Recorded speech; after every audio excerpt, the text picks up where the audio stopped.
Good afternoon, ladies and gentlemen. Welcome to another edition of NASCAR 06 Total Team Control. And yes, you guessed it right, correct. We are back for another Cup Series race. Just 9 races left to crown your champion on this custom schedule season, full season points format today. We go to Phoenix for the one and only time this season, and it's not at any ordinary Phoenix that we're known for NASCAR racing at today.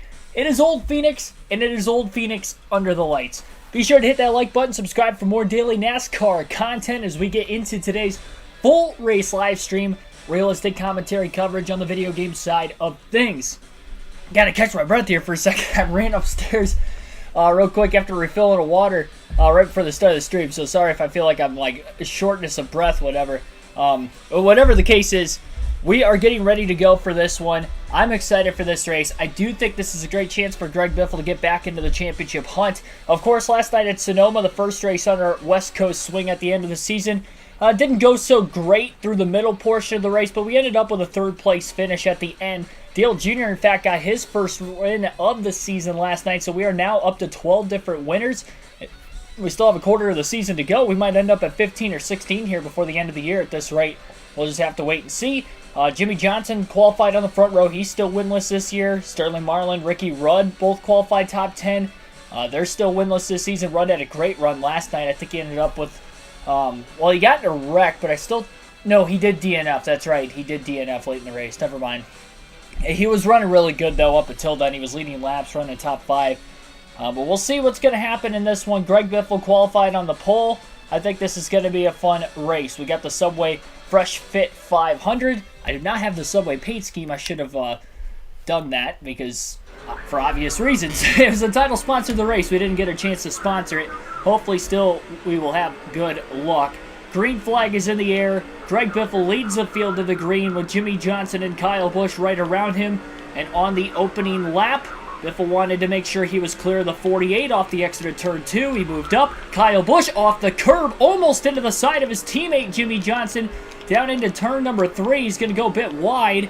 And that really stacked everybody up back there after Kyle Busch hit the curb on the backstretch. And Biffle will easily lead the opening lap from the pole.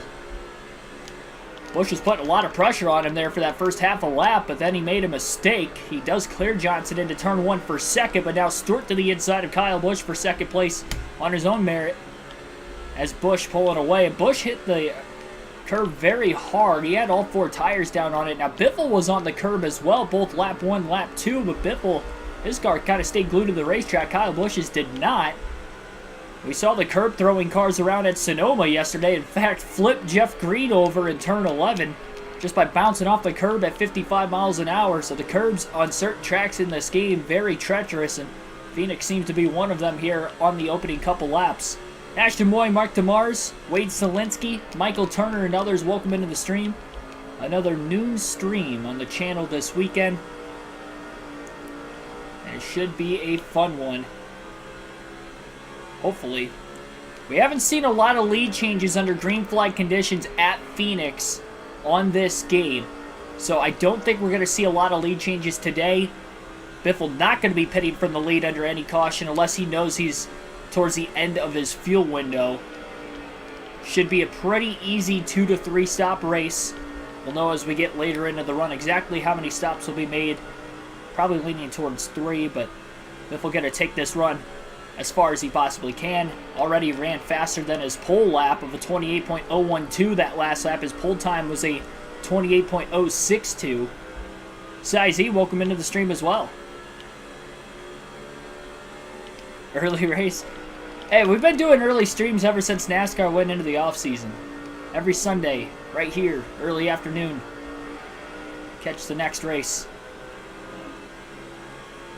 Another 28.012 that last lap. We're definitely going to be in the 27s here before long. Biffle's running this fast already this early in the race. There is one car on pit road that blew an engine within these first handful of laps. We continue to stay green. Not sure who it was. It'll be interesting. Yeah, 27.9s are going to be possible. We'll get there eventually. Any second, really. There it is, 27.962. I was expecting to get there very soon. How good we were running in the early going. Biffle's been pretty good on the short tracks this season as well. That's another thing going well for him. He's been pretty good on the consistency standpoint for most of the road courses this year. So even though he didn't get the win last night at Infineon, he still ended up finishing in third. Despite it was not looking good there for the longest time. Those slew of cautions that came out in the middle of the race really hurt him. Put him back in traffic due to the pit cycling. And because there were so many yellows, he didn't have any green flag laps to try to make passes until the end of the race. But he was able to get up there and at least contest. Was actually side by side with Sadler when the caution came out with 2 laps to go that ended the race, for debris yellow happening well behind him. We're really deep into 3 and 4.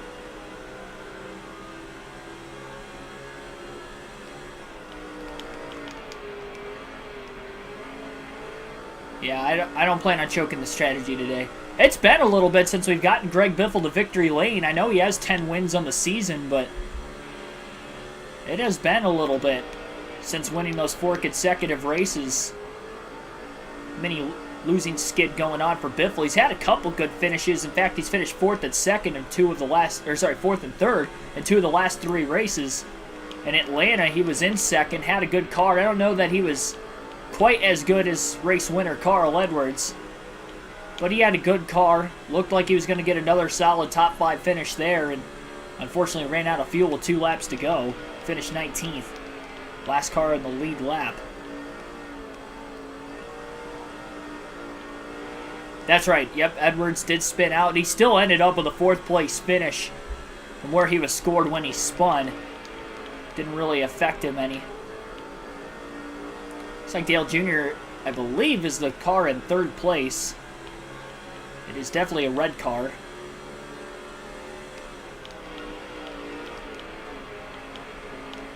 Biffle hitting his marks, though, in the early going.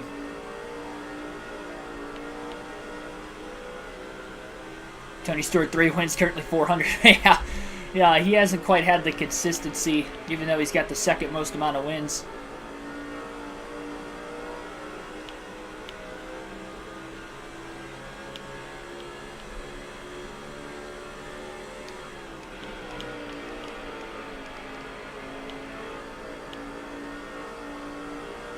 Well, happy birthday to your girlfriend Cheyenne as well, Ashton.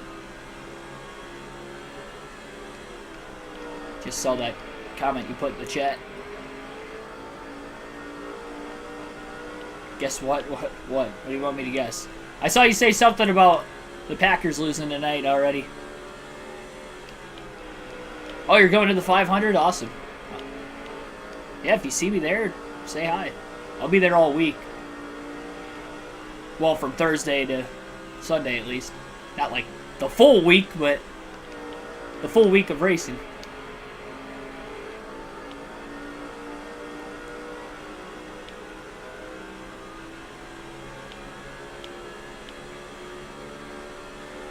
I'm kind of used to the Packers losing this point, this season at least. I talked about it a couple weeks ago briefly that I'm living in an alternative universe this year where the Green Bay Packers are the bad football team and Michigan Wolverines for college football are the ones winning everything. It's weird. Usually it's the other way around for almost my entire life. Some years here and there where that hasn't been the case, but not to this extent, where Michigan's undefeated through the regular season and Green Bay's potentially, if they lose tonight again, 4 games below 500 late in the season. Celebrate your 1-year work anniversary.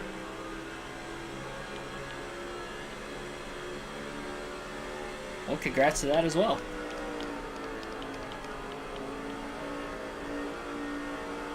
Yeah, about a 0.7 of a second lead. Now, we do have a bunch of things to get through tonight with the field passes because we only got through half of one yesterday. We usually do 2 in every race. We will have a lot more laps to do that today, though, because it's a short track, so 312 laps for this 500-kilometer race. Although the race itself isn't all that long. It's only 312 miles. But by the laps counter, it may look to be a bit longer than that. will take that first field pass of the race right now. We'll go back to Matt Kenseth in the 17. And this will be a full one. So we have about 3.5 to get through. So we'll do the first one right now. We'll drive as Matt Kenseth. He's back in the 21st place position. Didn't qualify particularly well.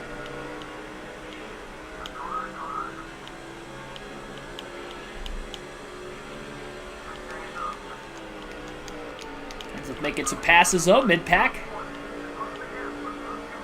He did not have a good day at Sonoma yesterday. Ended up finishing just outside the top 10. He actually kind of came back similar to Greg Biffle.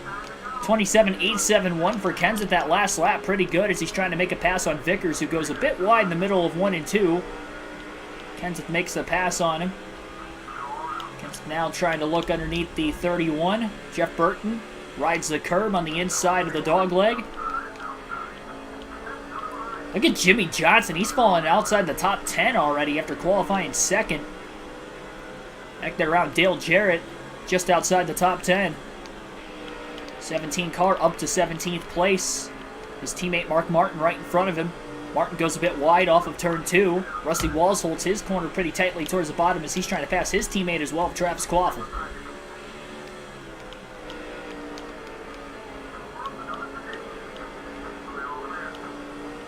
Rewatching 2014 Speed Weeks.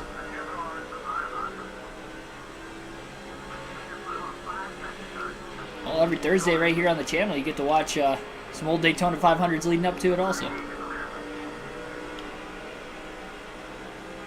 Get you geared up and ready to go for that weekend. It'll be here before you know it.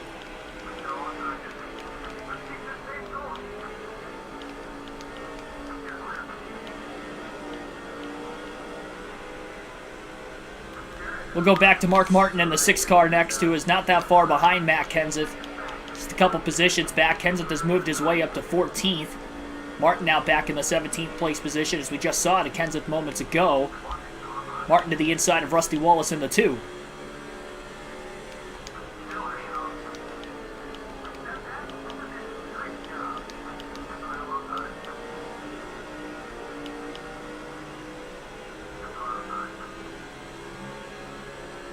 .27.8 for Mark Martin that last lap, making the pass on Wallace and now Quaffle as well. Marlin's fallen back after qualifying 7th place. Kenseth makes his pass around him. I think Matt Kenseth's got a pretty fast race car today. He's made a lot of passes for position already. Marlin down with a block into turn 3 underneath Mark Martin. Martin squeezes to the inside of the 40, puts the bumper to him as he looks to make the pass.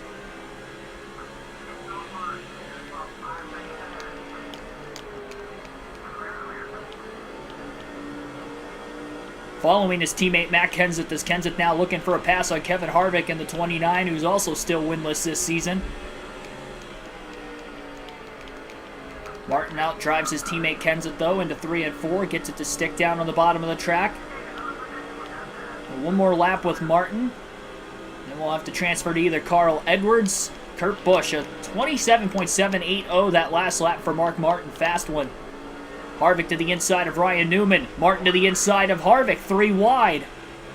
On the backstretch, little contact. Bit of a squeeze play there, as this track is very difficult to go 3 wide. Most tracks are, especially the flatter ones like Phoenix. A little bit of contact. There wasn't an apron to try to take the shortcut on the dog leg that time. Kurt Busch, so we'll transfer to now. Harvick stays in front of Martin. Kurt in 9th. And Biffle's still pulling away from Tony Stewart. Stewart's really even pulling away from 3rd on back as well.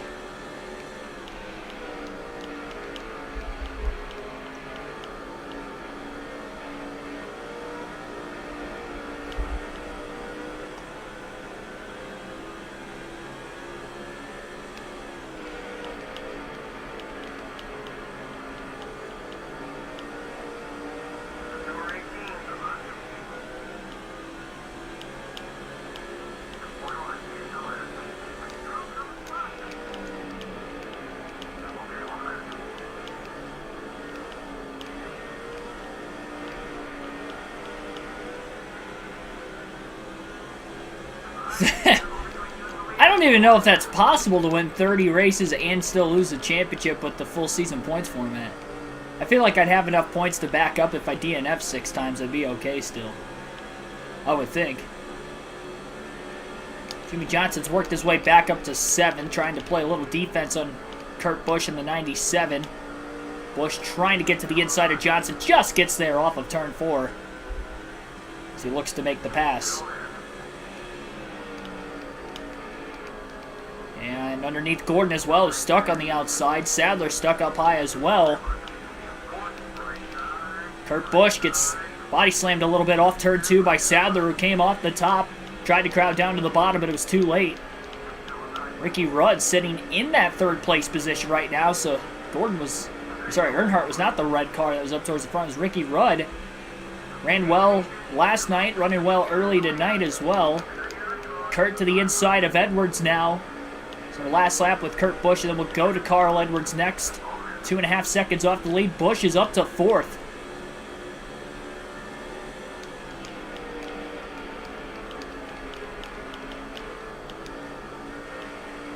And now to the inside of Ricky Rudd for 3rd.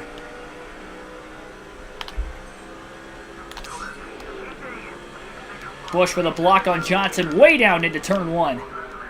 Almost gave up the inside lane. Johnson now overdrives turn 1 to keep it off of Busch. Goes a bit wide, and Sadler to the inside of the 48 car for 6th. Ricky Rudd trying to get back around the 97 of Busch, who just cleared him off turn 2. But if he's not careful, he might lose another spot to another Roush Fenway Ford of Carl Edwards, who squeezes to the inside of Ricky Rudd. A lot of passes in traffic for position, but nobody has passed race leader Greg Biffle from the start. Edwards to P4. Roush car is running pretty good today. And now Edwards to the inside of his teammate Kurt Busch for 3rd.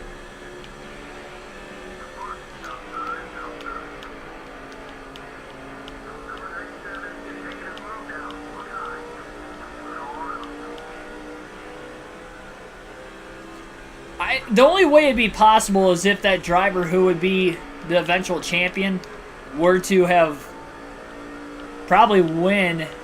I mean, he'd have to be like right there with me almost every step of the way, every win I have. Lead a lot of laps too. I guess it's not impossible, but it's very unlikely.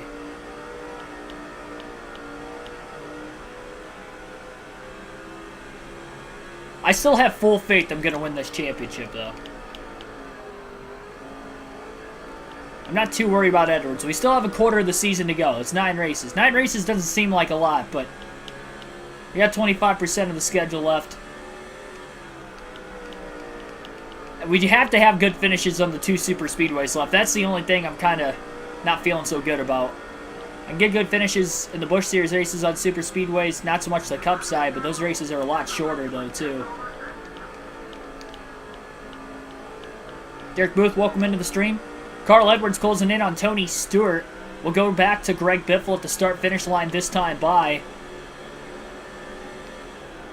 I don't think Edwards is going to be able to pass Stewart before then. We'll stay in line right behind him, looking low off of turn number 4. And we'll go to Greg Biffle in the 16. Edwards is there. He is underneath Stewart, side by side for 2nd through turns 1 and 2.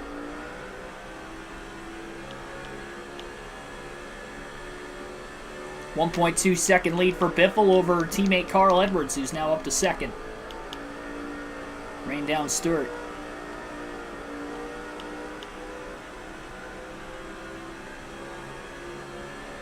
Still running 27.9s at the front of the field. He's consistent. Not having to use his tires up, passing cars in traffic either.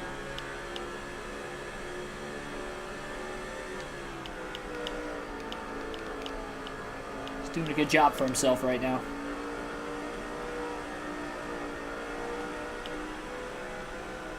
Still not even halfway through the field run either. We'll alternate through the different camera angles, which we only did once last night, so we have to do that 3 times in this race as well. Cassie Nevis to attempt the 500. I don't think that's actually been, unless it was announced earlier today. I didn't see anything, at least. Didn't really look into any NASCAR news earlier. I know it's been heavily rumored the last week or so, but I don't know that anything has actually been confirmed.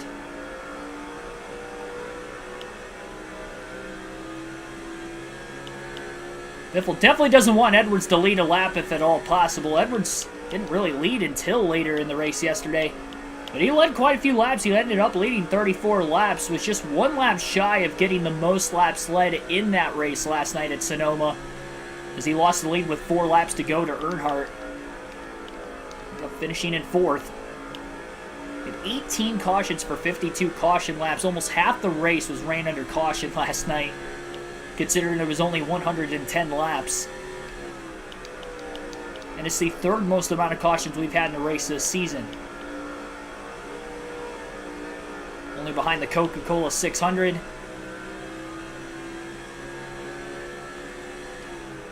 In Texas.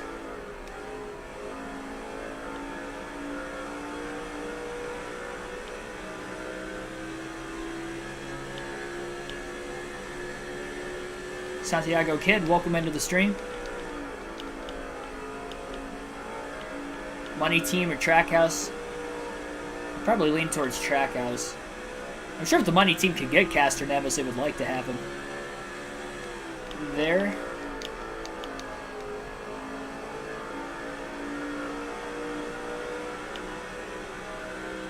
Yeah.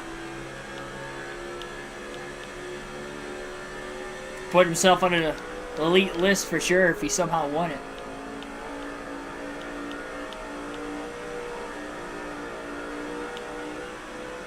That's why I was really hoping Jimmy Johnson could do well in the Indy 500. I mean, he led laps very late in the race, but I mean, he was on a different strategy that I knew he wasn't going to make it to the end.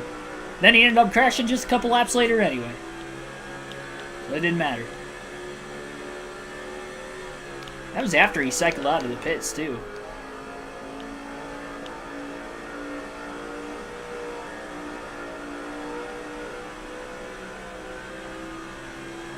And it had been since the 70s since Andretti and Foyt were able to even compete in the 500, let alone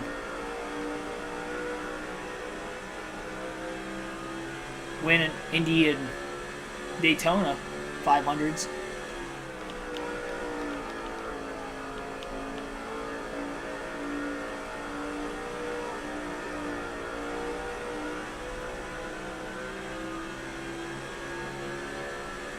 Still in those 27.9s.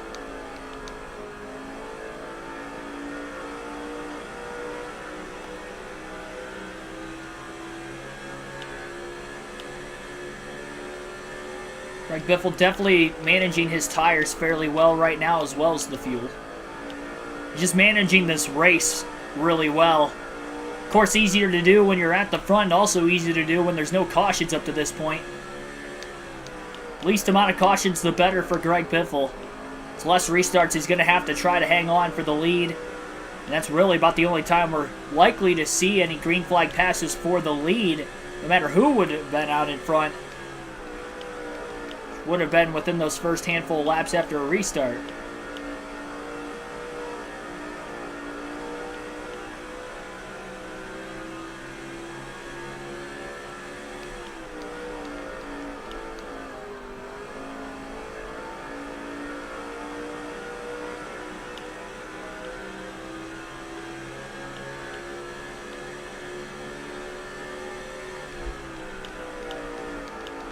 Never heard of Fred Lorenzen?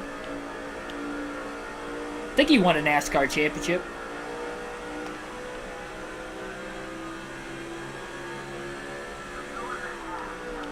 Well, halfway on fuel at this point in the run, so definitely a 3-stop race for the Biff.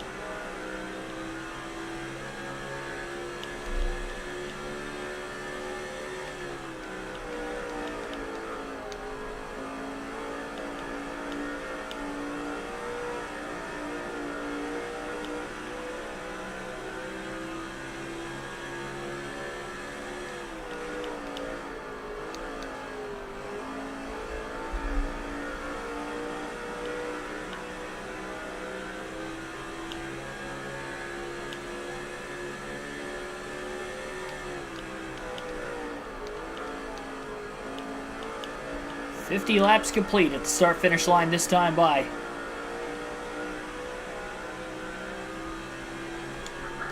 Didn't win a NASCAR championship. I know he has over 20 wins.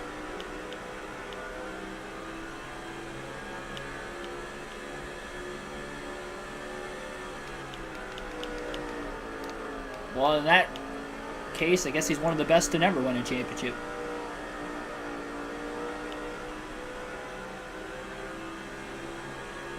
"50 laps complete at Phoenix." Thanks for you guys tuning in here on this early Sunday afternoon. No real NASCAR action, but we are Cup Series racing once again today. Late in this 2005 season, and Greg Biffle trying to capture the championship at all costs. He's got the points leader Carl Edwards just behind him in second. Go to Mark Martin in the 6th car again, as he is in 12th place, just outside the top 10 right now.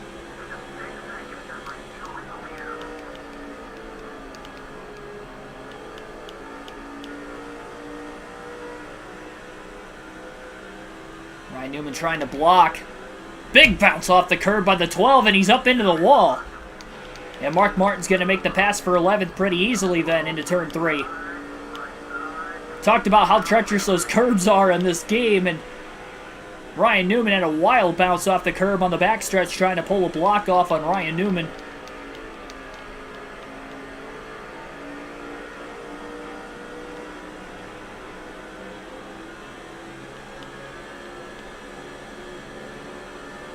Ricky Rudd really starting to fall back now. They're having that great initial start. He's fading on the long run, it appears. Mark Martin to the inside of Bobby Labonte. Kevin Harvick just to the outside as well in front of the 18. Harvick down to the bottom very quickly into 1 and 2 to stay in front of Martin. Martin trying to go as low as he can off the exit of the corner. Harvick trying to block. He bounces off the curb. Hangs on to it. Martin off the curb as well. Also hangs on. Harvick a bit wide, though, into turns 3 and 4. Martin underneath him. There's contact. And they're still door-to-door on the front straightaway.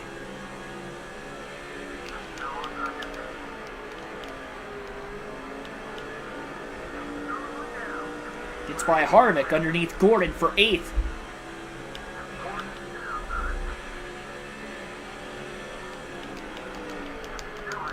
Martin drives it in really deep into turn 3. Got a bit loose. Stays in front of Gordon, but will not be able to get to the inside of Ricky Rudd. Back to Matt Kenseth in the 17, who is not too far behind that group of cars as he is in 13th place. Greg Biffle about to get into lap traffic for the first time today at the front of the field. Kenseth about 7.2 seconds off the race lead. He just hits halfway on field at lap 56. Heading into turns 3 and 4.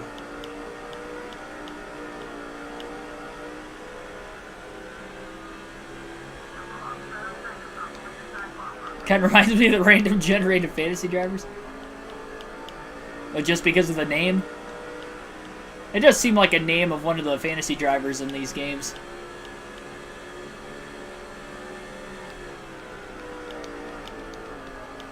Good comparison. In the virtual racing world, of course.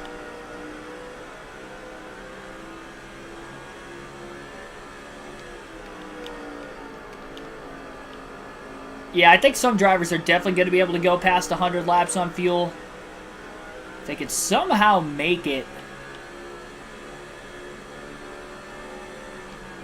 in 3 stops, they'd have to go about 104 laps to make it a 2-stop race. Anything less than that, they will have to make 3 stops.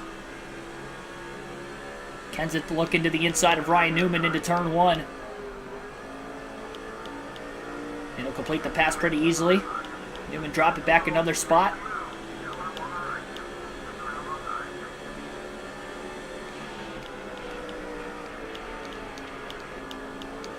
A little contact up there. I think Kevin Harvick was trying to move Mark Martin out of the way. Kenseth to the inside of Bobby Labonte on the front straightaway now for 11th. Lap 60.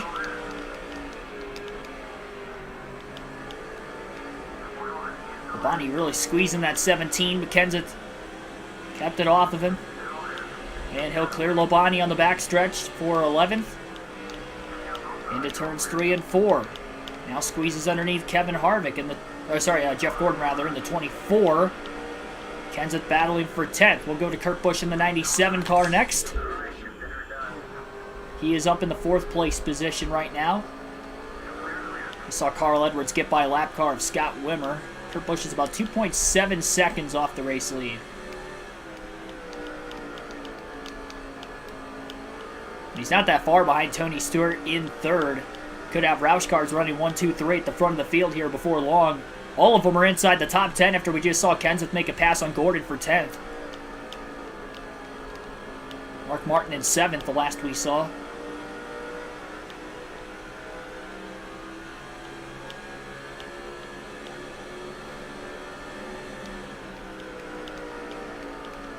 I think Jeff Gordon, if he raced back in like the 60s or 70s, Petty wouldn't have 7 championships, I'll tell you that much. You could probably say the same for Johnson, but I feel a little more confident with Gordon. Well, I mean, Gordon did have a great crew chief, too. Yeah, I mean, I guess those guys are interchangeable. You can probably put both of them back there, and Petty wasn't winning 7 championships. I mean, even if David Pearson ran more races, Petty wouldn't have won 7 championships. I mean, honestly, we could be talking about Pearson being the 7-time champion, Petty only winning 3. And a lot less races. He wouldn't have gotten to 200 wins either. But then we wouldn't be able to, see Gordon and Johnson do what they did. So, who's to say that, like, Tony Stewart would have won more races, or even Harvick or Kyle Busch would have won even more races than what they already have if Gordon and Johnson weren't around. Championships to go along with that, too. Kurt Busch finally to the inside of Tony Stewart, side by side for 3rd. Got to complete the pass off of turn 2. So Stewart dropping back to 4th place. Just can't keep up with the Roush cars on the long green flag run to kick things off today.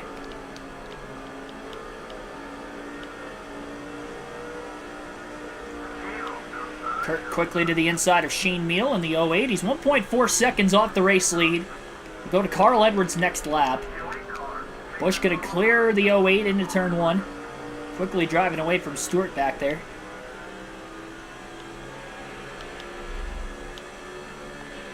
Fred Lorenzen he's not still alive. Didn't he pass away in his driving career? I didn't think he was still alive.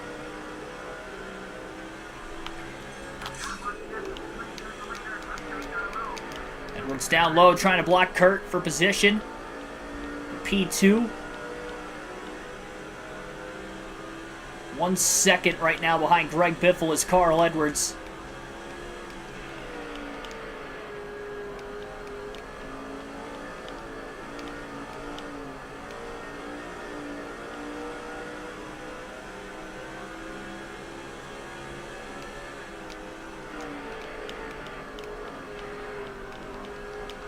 Biffle's got quite a bit of clean air once again, too. It's going to be a little bit before he catches his next lap car. Edwards pulling away from Kurt Busch just a little bit. A little wide on entry into turns 3 and 4.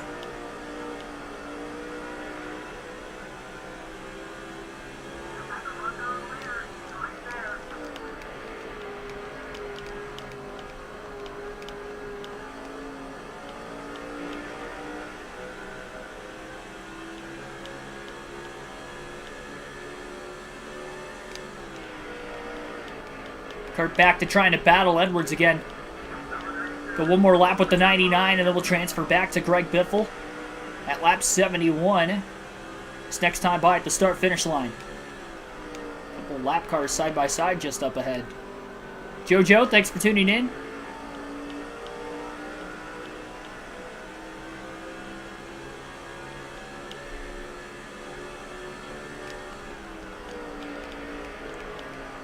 As far as NASCAR history goes, we'll have a trivia question at the halfway mark. We had a lot of cautions yesterday, so we didn't get to one, but today we will. So to Biffle we go. Once again, he has led the first 70 laps from the pole so far today. Edwards has closed to within about 0.6 of a second off the race lead of Greg Biffle.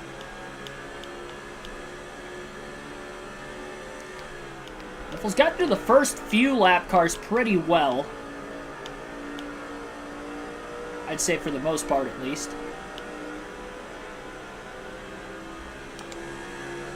Go back to alternating through the different camera angles again. And doing this a lot in the race because we didn't really get to with all the cautions we had at Sonoma yesterday.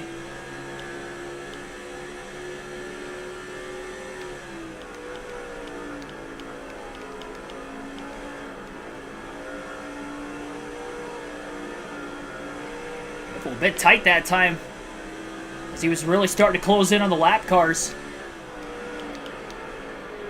Got the 143, as well as the 11 of Jason Leffler just in front of him.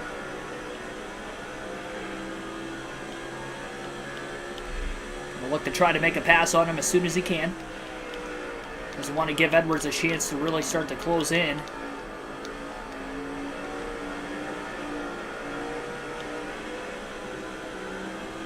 Biffle's lost that clean air on the nose, at least for the short turn, though. Definitely not going to make things easy. Gets to the inside of the 143. About a quarter tank of gas left for Greg Biffle at this point in the run.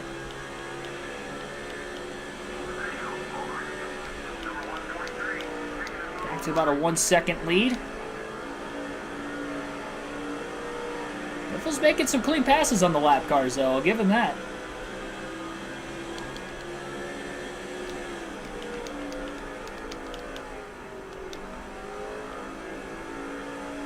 Not really able to get by Jason Leffler in the 11 as Leffler's trying to hold on. In case we get that first caution sometime soon, be able to remain on the lead lap.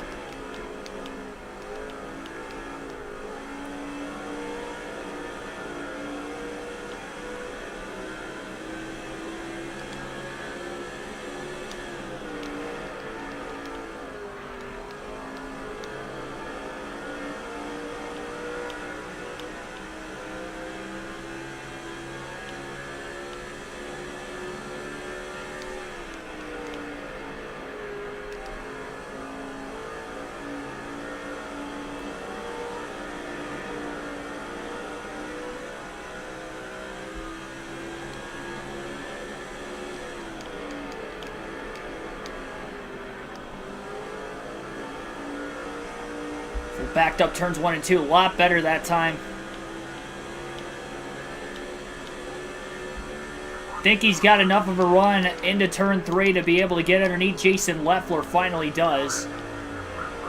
That was a good fight by Jason Leffler, even though he doesn't have anywhere near to as fast of a car as Greg Biffle, but Biffle finally able to put the 11 FedEx Chevrolet a lap down.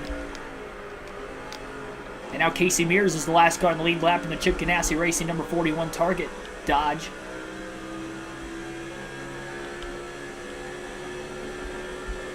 Now 1.2 second lead. Edwards probably struggling to pass lap cars just as bad as Greg Biffle. Is that Kyle Busch I see towards the rear of the field up here?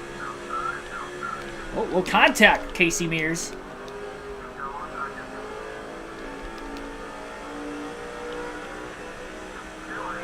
Seemed like Mears tried to crowd Greg Biffle a little bit. At the same time, Biffle might have drove it in a bit too deep on corner entry. But he's all clear of Mears easily into turn 3. And it is Kyle Busch towards the rear of the field after he was up to second on the opening lap of the race. Qualified in third, in fact. Kyle Busch is free-falling from grace, and now he is towards the tail end of the field and in danger of going a lap down before we get to our first pit stop. He's got 2 more cars behind him between himself and race leader Greg Biffle yet. Got a fantasy driver, then he's got his teammate Terry Labonte in the 44. Acura as well.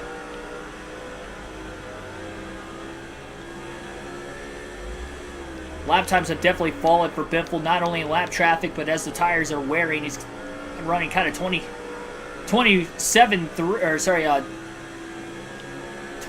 threes.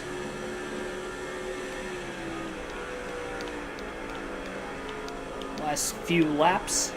He's still pulling away, though, from Edwards, so that really tells you that everybody's pace is falling off, so tires will matter.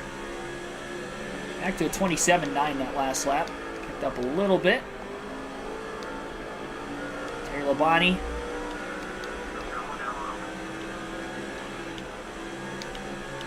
Right there. Biffle trying to get a run down to the bottom underneath the 44. Takes it 3 wide. Thought about it. Couldn't quite stay underneath the 44. And almost gets up into the car on his outside off the exit of turn 4. He's got the 144 and the 44 right around him.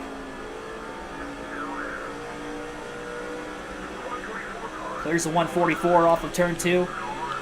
It's really hard not to make contact with the car on the outside. Runs so tightly in the middle of the corner with each other, and plus this point in the run, Biffle's having a harder time trying to keep his car down on the racetrack. Kyle Busch got a pit randomly there. Labonte checked up. And we're starting to see green flag pit stops now just after lap 80.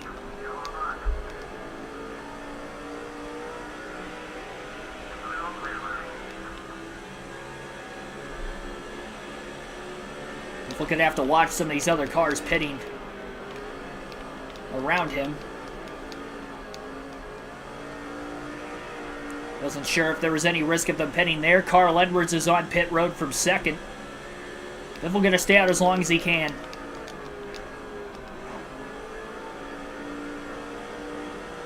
Congratulations on winning the race.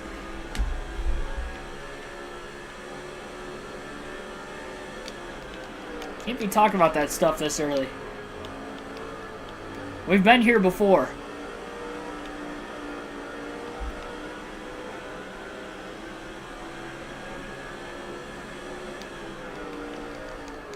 Another Roush car in the pits. Looks like Matt Kenseth is in.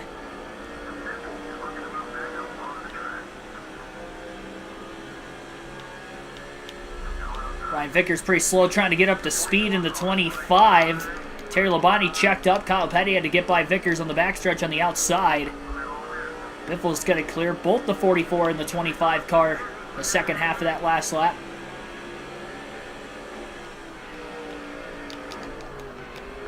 And now to the inside of the 45 of Kyle Petty through 1 and 2. Raymond Toohey, thanks for tuning in. Rainer Martinez, also welcome. We will be playing NASCAR 07. Sooner rather than later, Brainer, sorry.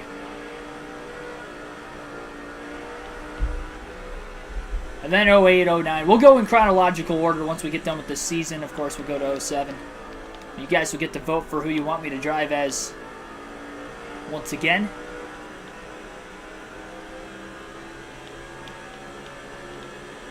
This is Michael Waltrip, who just cycled off of pit road. Biffle couldn't quite catch him yet going into 3. Didn't have to check up, though, with him getting up to speed. It's going to be really tough to pass Waltrip with him being on fresher tires. Already hard enough to pass. And happy holidays as well.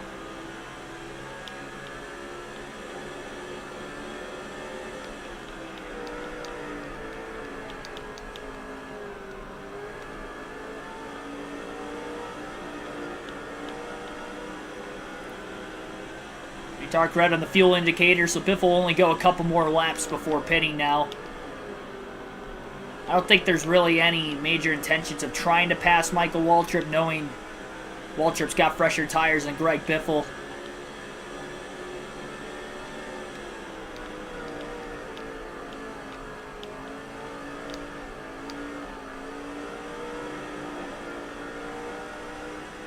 Now, because Carl Edwards pitted before Greg Biffle, there might be a good chance that Edwards is going to lead some laps.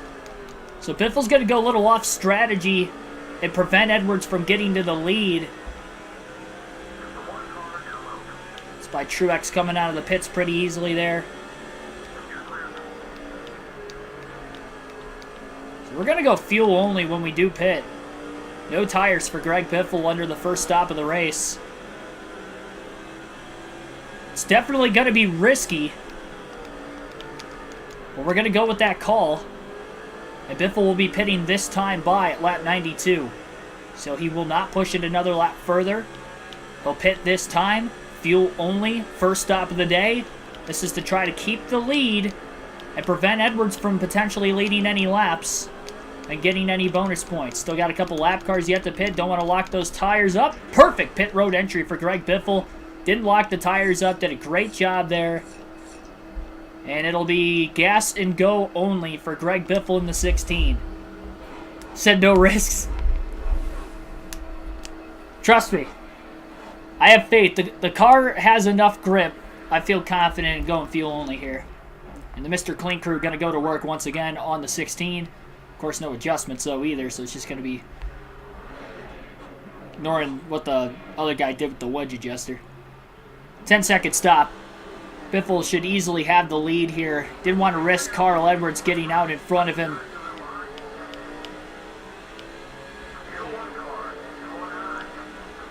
Biffle getting up to speed down on the bottom of the track.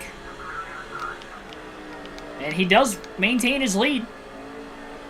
As he gets up to speed in turns 3 and 4, Greg Biffle's got about a 5.5 second lead over Carl Edwards still by going fuel only.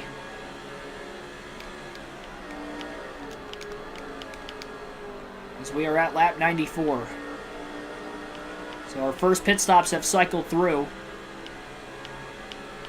Look at Mr. Clean, so inspirational. Mr. Clean's my idol.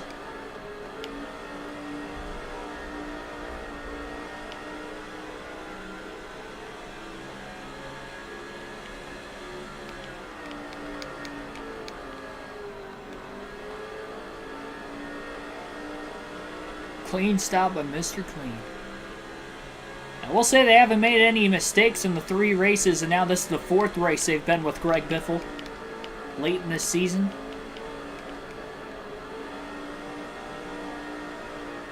You bet they make a mistake, they're getting demoted. I'm bringing our old crew back. We've done a lot of off-strategy sequences since we have Mr. Clean on our team, too. We're not really taking the full advantage with 4 tires every time with it, but do not want Carl Edwards to lead any laps and receive any bonus points. Biffle knows he's got a fast car. Obviously, he was in second for a reason that first run. I mean, a lot of the Roush cars are faster, all in the top 10. At least through the first sequence of green flag stops. R6, welcome into the stream.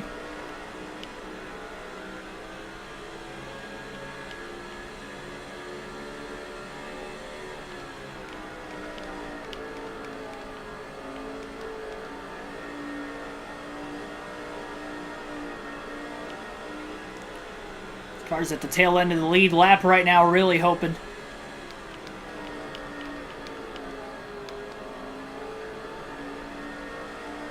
They can get a quick yellow. I don't know that Biffle's going to really be able to close in on him a whole lot, though. If he does, it's going to be even harder to try and pass him if he does get there. Got Joe Nemechek, Brian Vickers, Boris Said, I believe Martin Truex Jr. are the 4 cars right in front of him. Remember, Boris Said had a top 10 at Sonoma, finished 9th last night. That was his first top 10 of the season. First top 10 of the year also for Kenny Schrader, who finished 10th, even though he ended up without a hood at the end of the race. And then Shane Meal finished in 8th place. But all 3 of those drivers received their first top 10s of the year, finishing 8th, 9th, and 10th in the running order. Took late in the season to get there, but they got there.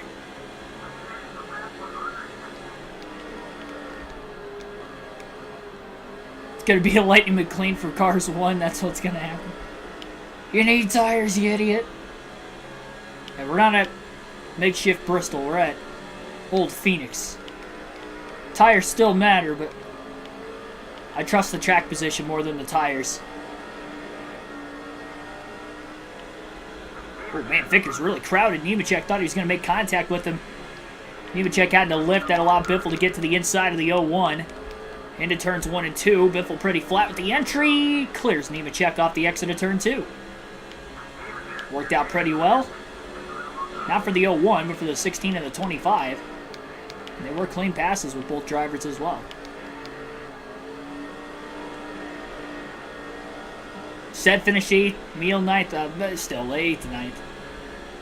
I remember they were 8th, 9th, and 10th in the order. I got that part right. Ethan, thanks for tuning in.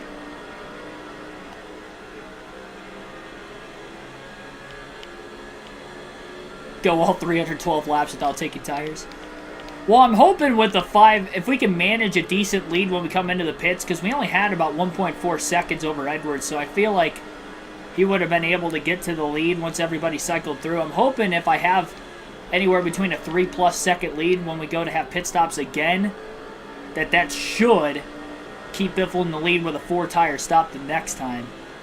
That's what I'm hoping for, at least.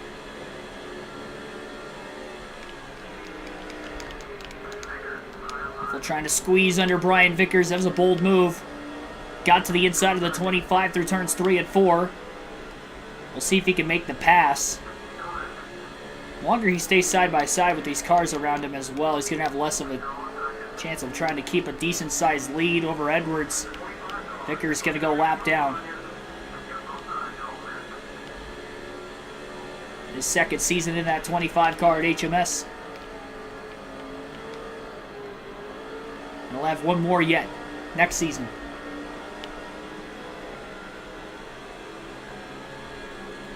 Still running 27.9s. Well, we saw lap times on the 27.7s and 8s earlier, but still got 27.9s going on. I think his car was bottoming out a little bit there off turn 2. No worries.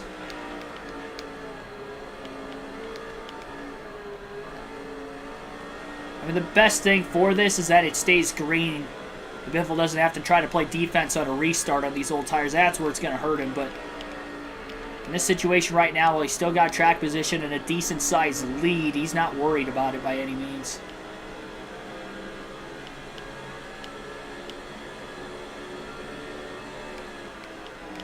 Only had one caution-free Cup race this season, but it wasn't that long ago when that had taken place. We had a string of races where, in fact, 3 straight races where we had one caution or less in the race, and that was where we had that caution-free race. Took place at Chicagoland, if I remember correctly. Kansas, sorry. Was it Kansas or Chicagoland? Where did we have the... Vegas. It was Vegas, my bad. I was like, it was a mile and a half. What track was it? It was Las Vegas. We had the caution-free race.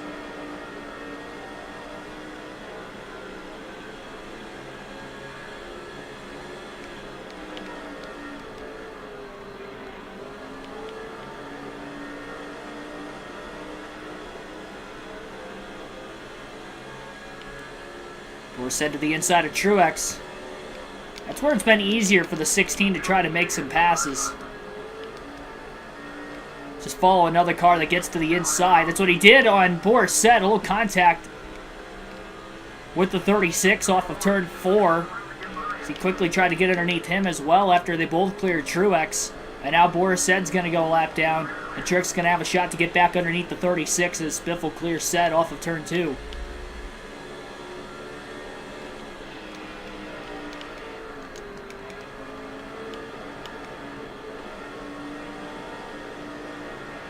John Andretti's the last car in the lead lap in the 14. Truex back in the free pass position as he clears Set off of turn 4. Holding a tight line on the bottom end of 1 and 2. Mr. Clinker. I mean, I guess he could kind of make it happen. I mean, they'd have to wear, like, pit equipment, but they could all shave their head bald if they really wanted to. Clean shaven face. Or some, like, oil or wax on the top of their head to make them extra shiny.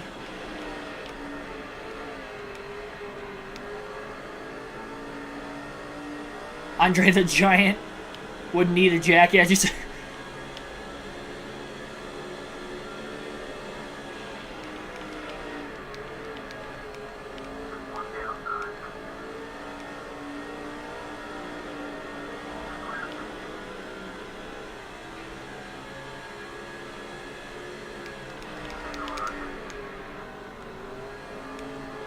lift up the side of the car. I've seen a couple of pro wrestlers be able to do that. Big Show. I think Brock Lesnar did it before. contact with Andretti as Biffle cleared him off turn 2. And Michael Waltrip will be the next car up in front of the 15 yet. We'll alternate through the different camera angles again. Final time already in today's race. We'll do this as we're only at lap 113. 200 laps to go. 112 laps down. And the Subway Fresh 500 at Phoenix.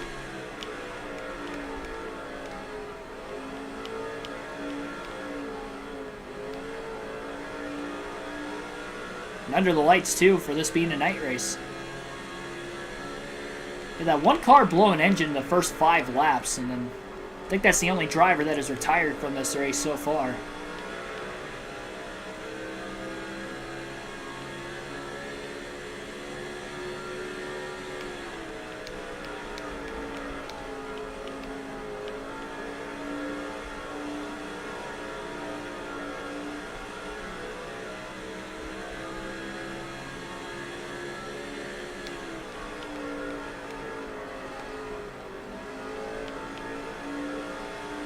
Hire an NFL player on the NASCAR team, hired Larry Allen.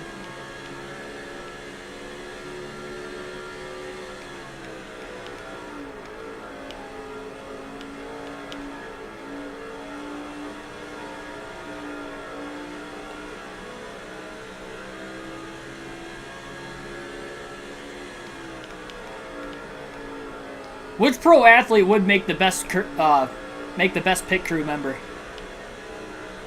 Any sport.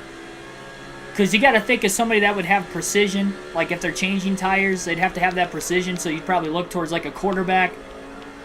Tire carrier, I'd probably look towards like a defensive lineman or something, like for football purposes. A little linebacker.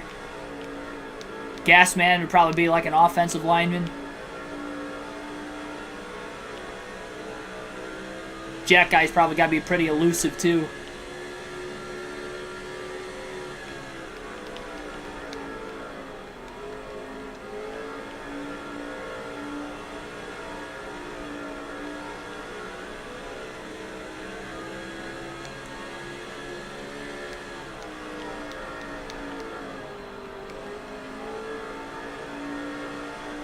Larry Allen, strongest NFL player in history.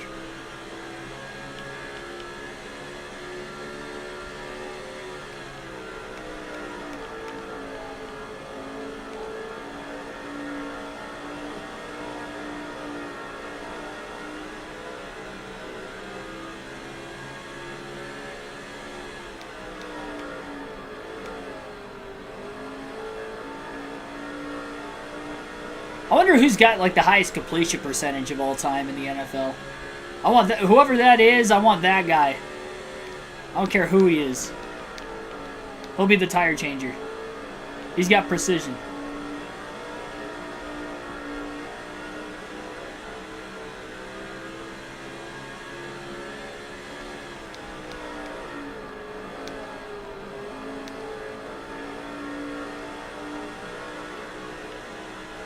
Give me prime J.J. Watt for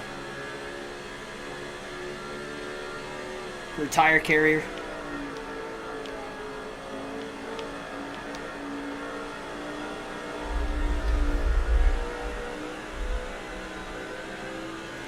I'll have him and Lawrence Taylor as my two tire carriers.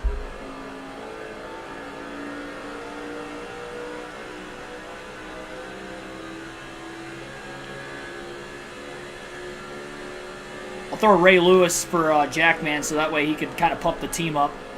He'd be that hype guy.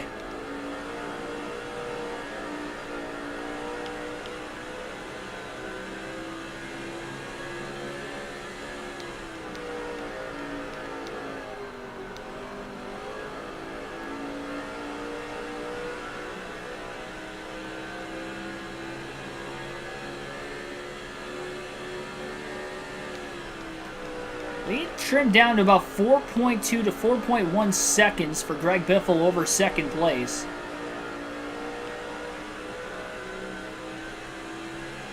Again, Greg Biffle took fuel only during that green flag pit stop, which he pitted at lap 92.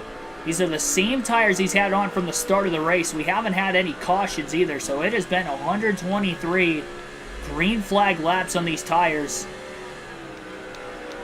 He's trying to keep that track position he's led every lap so far today.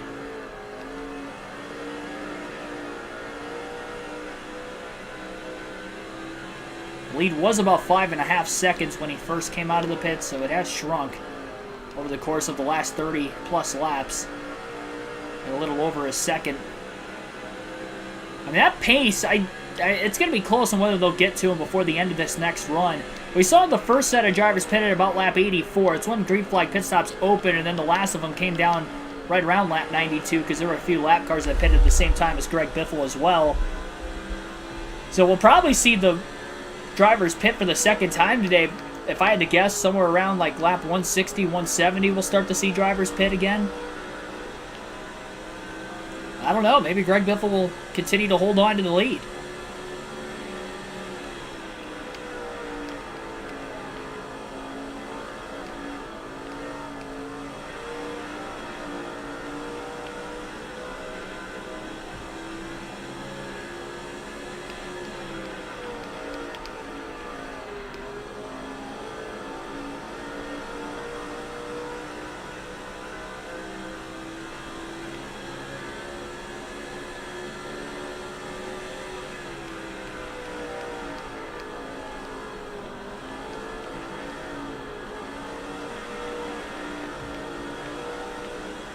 Shane Meal about to go a second lap down, side-by-side lap traffic right in front of Greg Biffle, holding them up a little bit more even, and now that leads down to about 3.8 seconds.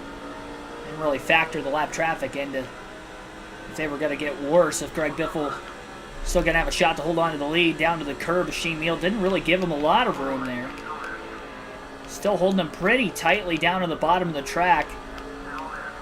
And Biffle is struggling to get around Shane Meal in the 08 right now. As a result.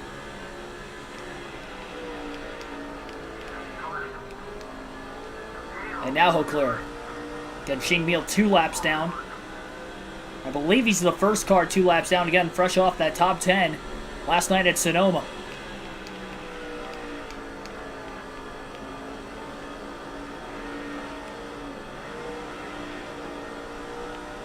Middle off is where the car is really starting to tighten up over the course of this run. It honestly enters into the corner pretty well. That's why it's so hard for me to complete the pass. I can get underneath them going into the corner, but it's so tight in the middle to the exit.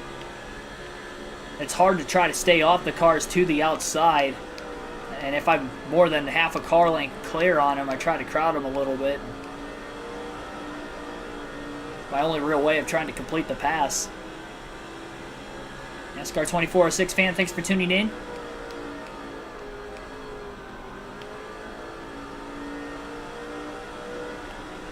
.4-second lead still.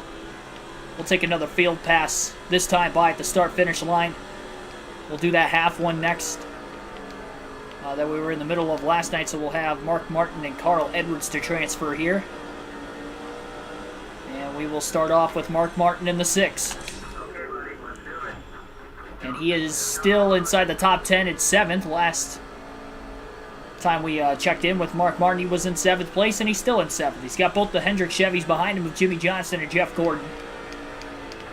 Johnson slipped backwards off the start, then he kind of got back up to about 7th and has been settled in there ever since. Mark Martin's about 10.4 seconds off race leader Greg Biffle currently. Ooh, contact. Kevin Harvick moving Tony Stewart out of the way for position as they battle for 5th. Kurt Busch, Elliott Sadler all up in the mix up there also.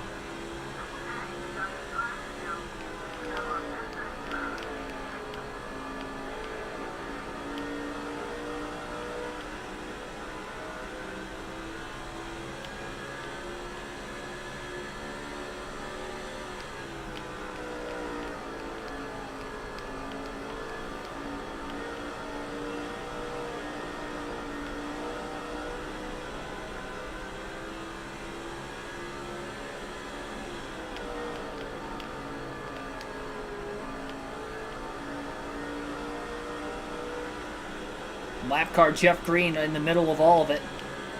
Well, really behind most of it, I should say. Only car that's still ahead of him, or behind him I should say, is Mark Martin. This pack of cars pretty much all battling from third on back right here. Third through seventh, all in this 5-car bunch. Harvick trying to make another pass for position now on Elliott Sadler as he gets to his inside in turns 1 and 2. Martin's got a big run, middle of the corner on Stewart in the 20. Stewart trying to block.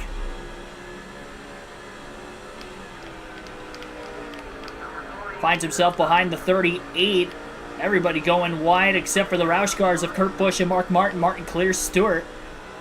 Underneath Sadler still.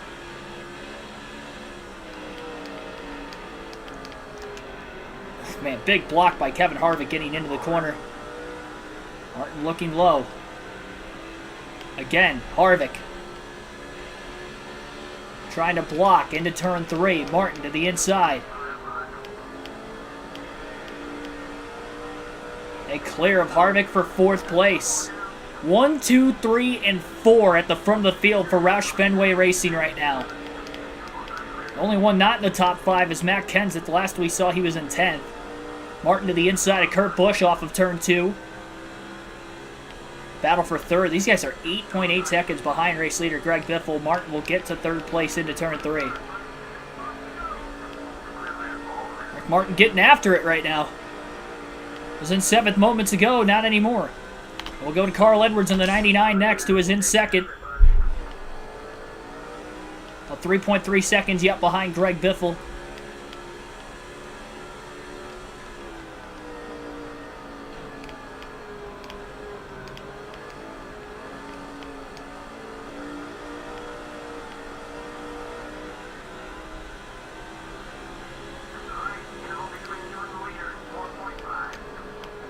Biffle's got a lot of lap traffic around him right now, too.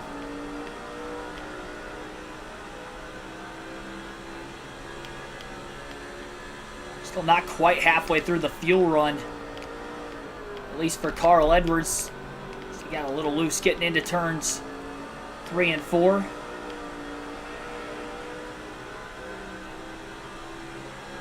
Carl's car a little bit looser than what it was before. Definitely made an adjustment in their first stop.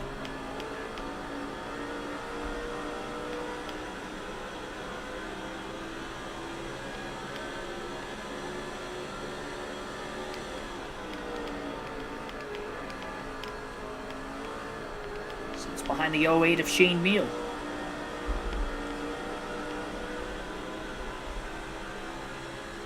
Go one more lap with Edwards, and then we'll go back to Greg Biffle in the 16 again.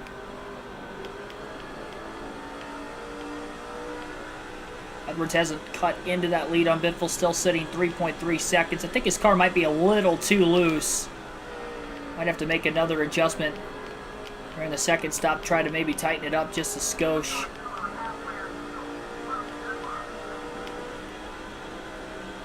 So to Greg Biffle we go. He's passed a few more lap cars over the last couple laps as well. Halfway on field for Biffle, lap 141 at this point in the run. And if I had to imagine, we're about 20 to 30 laps, maybe a little more than that away from green flag pit stops. At least the start of them. Biffle could go a bit further. He pitted at lap 92, so if he goes that far again, shouldn't have to pit until lap 184 would be his next stop. Yeah, for right now, though, things looking good for Greg Biffle. He has led every lap in this race. The halfway point will be 156 laps complete, so he is very close to already clinching the most laps led.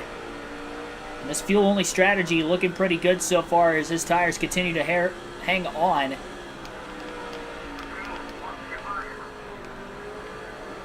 Got a lap car in his way. Not able to get around another fantasy driver. And one that is already one lap down, which would be the 143. Biffle 2 is inside into turns 3 and 4, and will finally make the pass on him. So cars at the tail end of the lead lap up ahead looks to be Travis Quaffle, Sterling Marlin is up there. Jeff Burton's up there as well. I can't tell who the 4th car is. Jamie McMurray, it appears, would be the other car.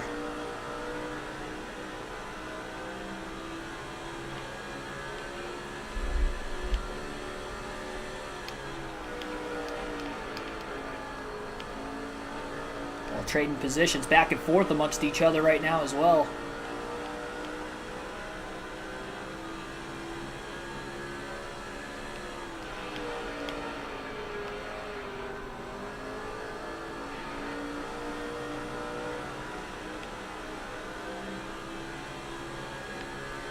Honestly, considering how old Greg Biffle's tires are, he's already gone just over 50 extra laps on these tires since he last pitted. He pitted about 53 laps ago, and that lead has only shrunk down about 2.7 seconds from where it was originally. So he's definitely on pace to easily holding on to the lead by the time Carl Edwards has to pit again at this rate. So things are looking very, very good for Greg Biffle on the strategy call that he made. Almost got in the wall for the first time today, though, off turn 4. Got really tight that time.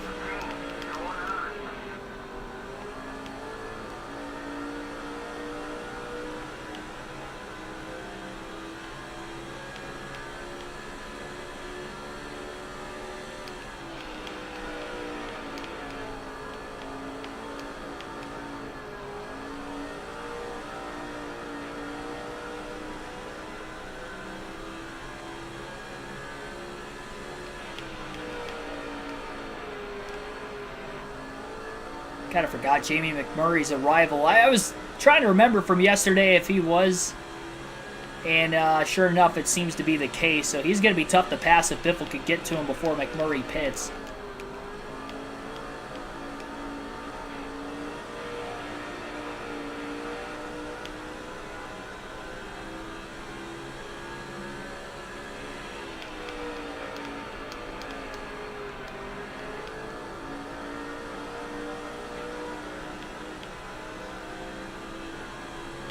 Still doing such a great job right now.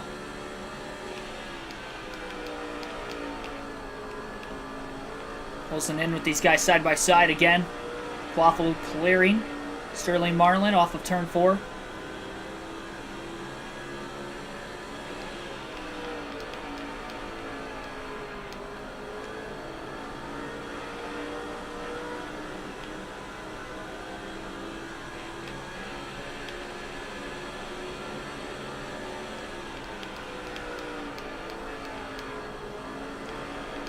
Murray stuck on the outside.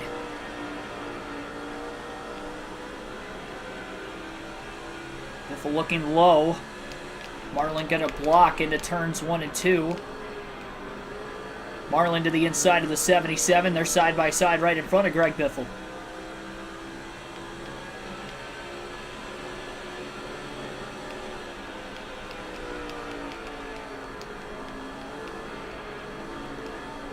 Biffle on the inside of Travis Quaffle off of turn 4. Trying to side draft him just a little bit on the front straightaway. Saw the 40 get back underneath him. We'll see if Biffle can complete the pass. Little contact. Leaning on each other. That's what I mean. It's so tight in the middle off there for Greg Biffle, and he was just all over the 77 as he clears the rookie. And back in that single file line again. Quaffle is now a lap down. Slowed Biffle down a couple tenths that last lap. With the contact in turns 1 and 2.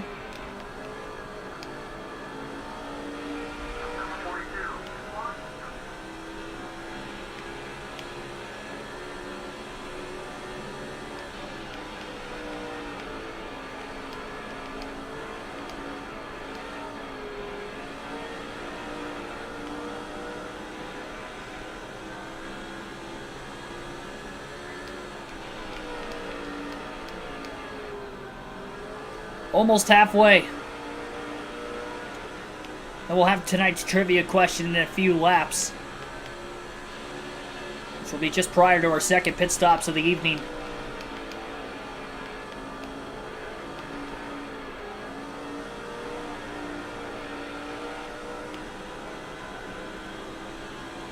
Watching for a red X to Edwards. I think if we see it sometime soon, it's going to be because he's going to be pitting. He was one of the first cars to pit the last time. I would imagine that would likely be the case again. Jamie McMurray going to be an interesting pass here for Greg Biffle. Lapper, slower lapper in front of the other lappers. Scott Riggs in the 10. Biffle following the 40 of Marlin. Marlin to the inside of McMurray. Biffle to the inside of the 42. A little contact. McMurray body slamming Biffle in the middle of the dog leg, and Biffle's able to hold on. Get me the heck away from him. Oh, jeez. McMurray's hot. Tried to take Biffle out the middle of the dog leg. Now the lead's down to about 2.3 seconds as Biffle has cleared Jamie McMurray. He's got the other Ganassi Dodge of Marlin still in front of him, and it's going to be tough for Biffle to run away from the 42.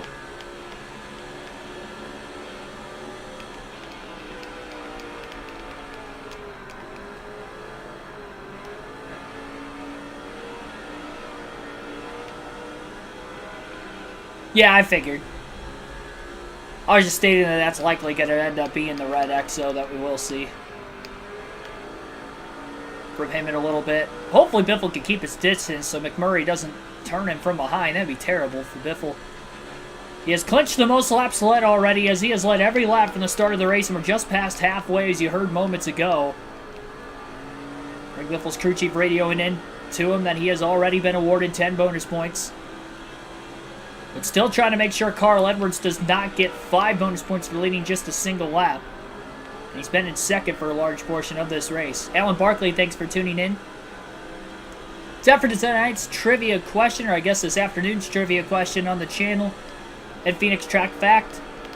When was the last year that the NASCAR Cup Series had the same amount of cautions in both the spring and fall Phoenix races? That is tonight's trivia question on the channel. When was the last year that the NASCAR Cup Series had the same amount of cautions in both the spring and fall Phoenix races? I'll give you guys until go to lap 170. Try to get that answer right for you guys. Sterling Marlin making a pass on the 31 of Jeff Burton. Biffle slipping and sliding underneath Burton. Wasn't able to stay underneath him through turns 3 and 4. No hints for tonight's trivia question as well. It was not 2010. Gonna pause it for a brief moment just to recheck my answer, because I kind of forgot, but I'll remember as soon as I see it. Okay, yeah, I got it. But 2005, 2010 are not correct.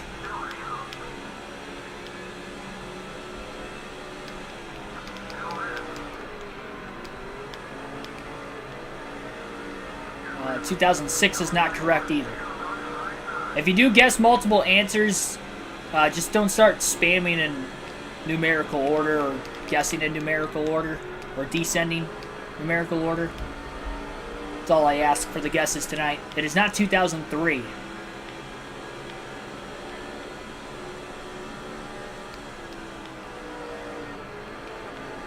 is not 2002 either.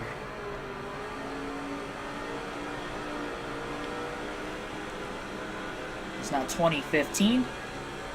It is not 1997. I mean, there's only so many Phoenix races, especially with 2 a season. It's not 2022. The spring race had a lot more cautions than the fall race this year. 2016 is not correct, neither is 1999. But we got one car blowing up going into turns 1 and 2. Lap 164. Down on the bottom of the racetrack. Oh my gosh, we got guys checking up. Biffle got into the back of the 144 car who checked up. He barely missed Sterling Marlin in the 40. Terry Labonte was blowing an engine middle of the backstretch, really off the exit of turn 2. Cars were checking up for him, and now Biffle's lead's down to just 0.7 of a second after that happened, which was terrible because he had a 2.3 second lead right before he made contact with the back of the 144. That stinks. It is not 2008. That is a year it happened, but it's not the most recent year. 2007 is not correct either. 2023 hasn't happened yet. 1862 is not correct. Yeah, but it's not 2008. It's not 2004.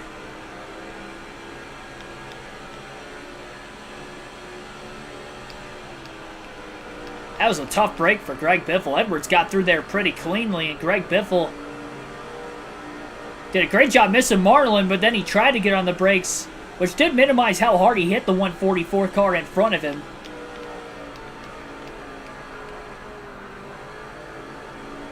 Asaizi has gotten the question correct tonight. 2013 is the answer to the question. 8 cautions in both races in 2013. That was the last time that both the spring and fall Phoenix races had the same amount of cautions in both races in the season. Remember, they didn't start having 2 races at Phoenix until 2004.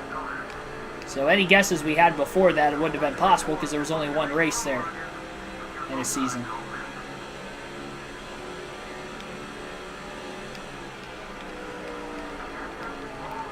Eighth of a tank of fuel left for Biffle. Edwards still on the track right now. When will he pit?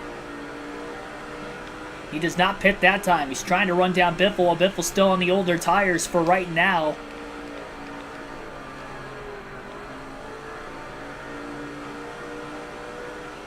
Matt Kenseth is on pit road. Edwards pitted before Kenseth the last time, but not this time around.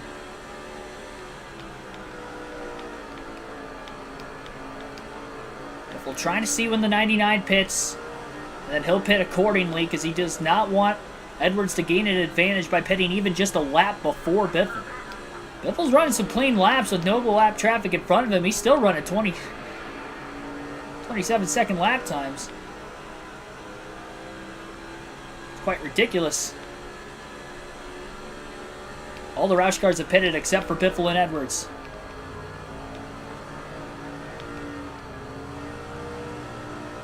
Edwards stays out again, so does Biffle.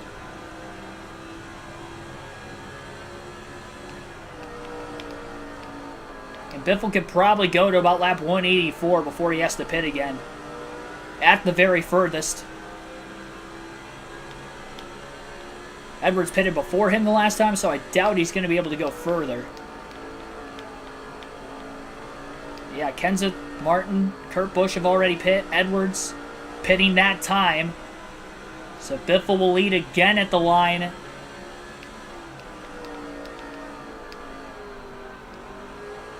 But Carl Edwards is in the pits.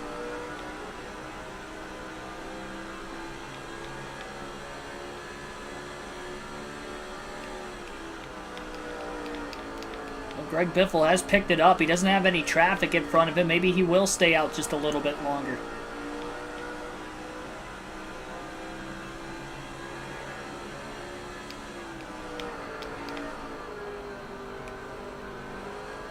He's got a 6.5-second lead over second place.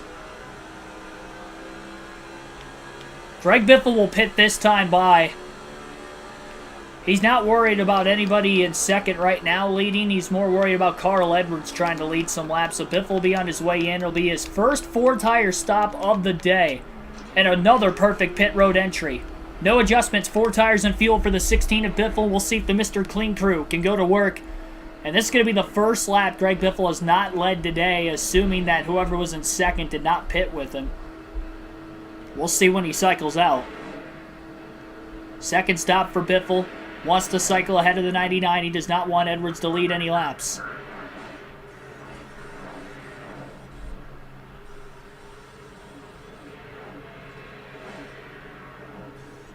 Pretty quick with the right sides. Clean stop on the lefts. Not bad, 15.7, 15.8 seconds roughly. Jimmy Johnson leading for the first time today. And there goes Carl Edwards. So Edwards pitted 2 laps before Biffle. He was only 0.6 of a second back. That allows him to cycle to the lead. Well, he's not in the lead yet because Jimmy Johnson's still on the racetrack, so Biffle has time to try to run down the 99 before Johnson and the rest of the leaders pit. So Jimmy Johnson leading. He'll get 5 bonus points. Biffle does not want the 38 or the 99 to lead because they're ahead of him in points, and especially Edwards with him being the actual points leader by 28 even over Sadler. And a lap car between. Guess Picture's on vacation, yeah, pretty much. Will Johnson stay out this time? He does. Every lap Johnson stays out, it's going to buy Biffle an extra lap to try to get to Edwards. First time Biffle's changed tires since the start of the race. This is just a second set he's on. There's no limit. And by the way, Jimmy Johnson's the only other car that still has to pit. Ricky Rudd kind of holding up Greg Biffle right now just a little bit. Biffle wants to get by Rudd as quickly as he can. Johnson is on his way into the pits this time, so Biffle needs to get around Carl Edwards, but he can't even get around Ricky Rudd right now as Rudd is holding him up. Biffle's going to send it into the corner. He's underneath Ricky Rudd. A little contact as he moves Rudd up out of the way. At the line, Johnson led that lap. Johnson pulled out of his pit box and still led that last lap, so Edwards did not lead. Biffle overruns 1 and 2, though. Can he get Carl Edwards before they get to the start-finish line? That mistake in 1 and 2 costed him.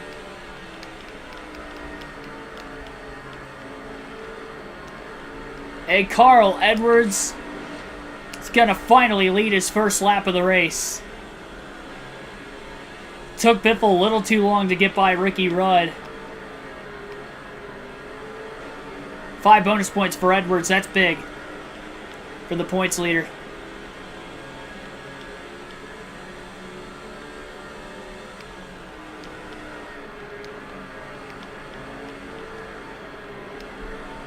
Well, Biffle's already clinched the most laps led, so now he could just kind of be patient trying to pass the 99. No major rush here. You don't want to risk yourself getting into any sort of an accident.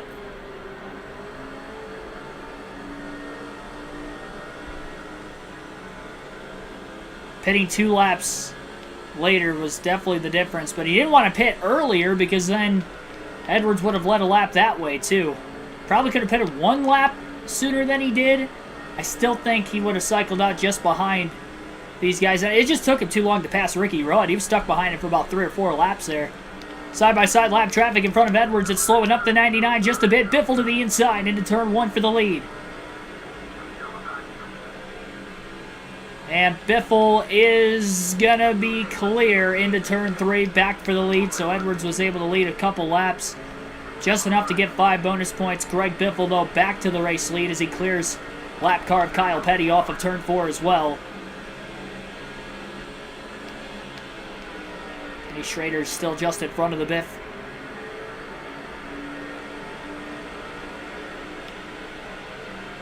Last race with the Granger paint scheme this year for Biffle as well.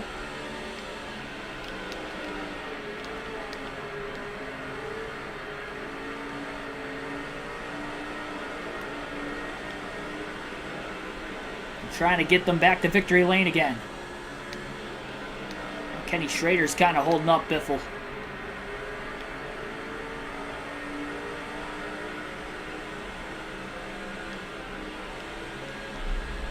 Schrader going a bit wide. Oh man, almost into the wall. He missed the curb, but he definitely went a bit wide, and Biffle will be able to clear him into 3 and 4.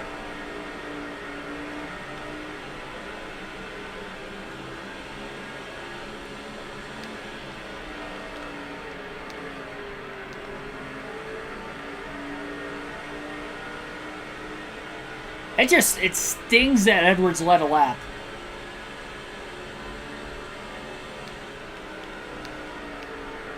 It's 5 points. It's so crucial this point in the year especially. Biffle knew Edwards has been real fast today. Knew he was going to have a chance to lead laps. Was trying to be on the best pit strategy. He went fuel only the first time, so he knew he wasn't going to be able to do that the second time.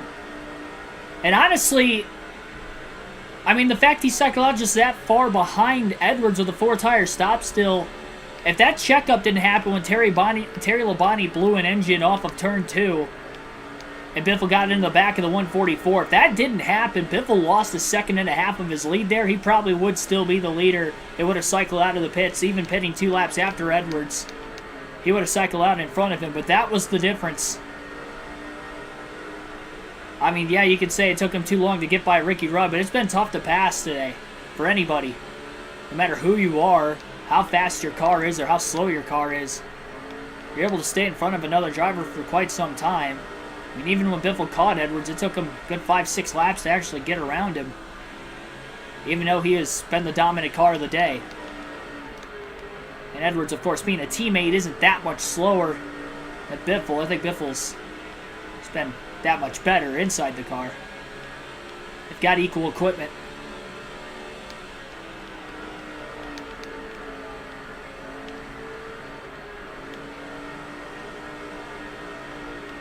Terry Bonnie. I think I accidentally said that by accident.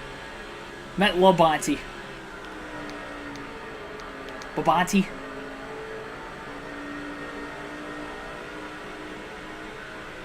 Bobby Babani.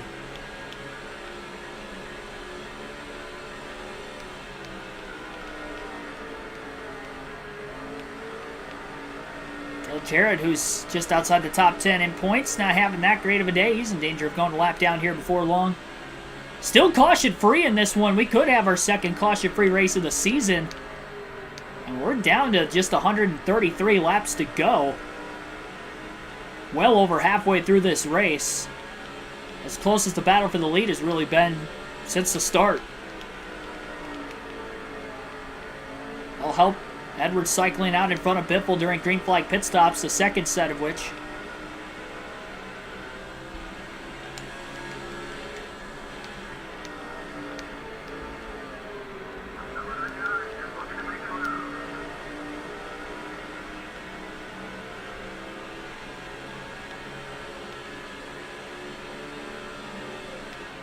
Eleanor, thanks for tuning in.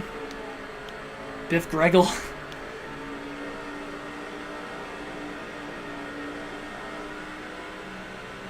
Gregory Biffle.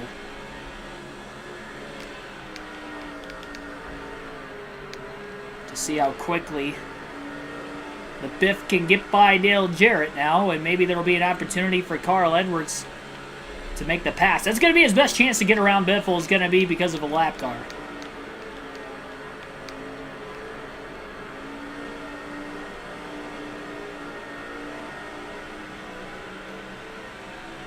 I mean, Biffle might lead over 300 laps in this race, but the fact that Carl Edwards led just a couple is still going to make for Biffle only... Let's say Edwards theoretically finishes second, Biffle wins. Biffle gets a max point. Say he's still, because Edwards led a lap, only going to gain 15 points on Carl Edwards today. It's better than nothing, but he's going to have to start chunking away a little more than that to the finish of the season. Biffle just ran his fastest lap, 27.755 that last lap as he's trying to get by Dale Jarrett in the 88. Yeah, that's pretty fast around Phoenix. Old Phoenix especially. No apron on the backstretch. I mean, now it would be the front stretch, but this time it was the backstretch. The dog leg was. Biffle a little tight though behind Dale Jarrett. Trying to protect that bottom lane with Edwards right there. Edwards a bit wider, though, himself through 1 and 2. I'm just saying, if that happens, we're only gaining 15 points. That's the sad part. It's how good Carl Edwards is.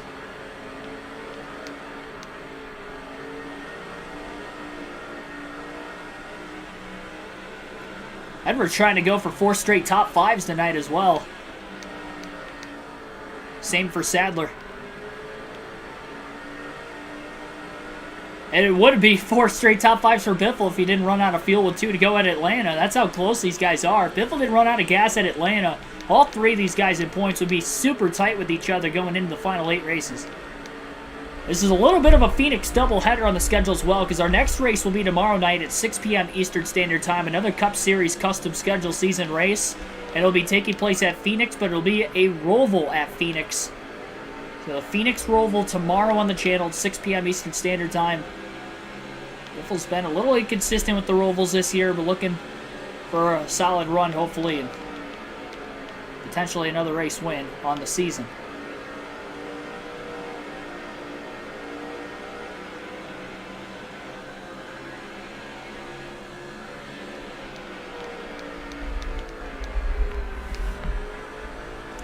Yeah, I saw that, 27.708 for Greg Biffle.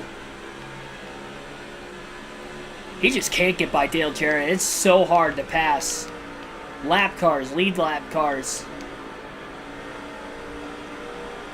It's been difficult all day.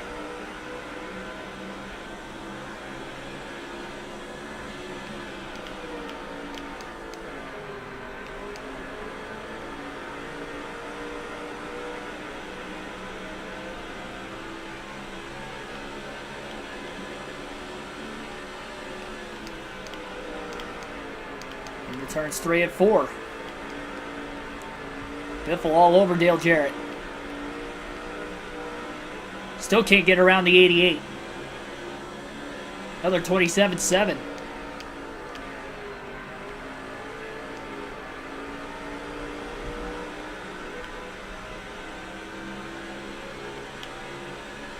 Edwards not able to capitalize off this either, though.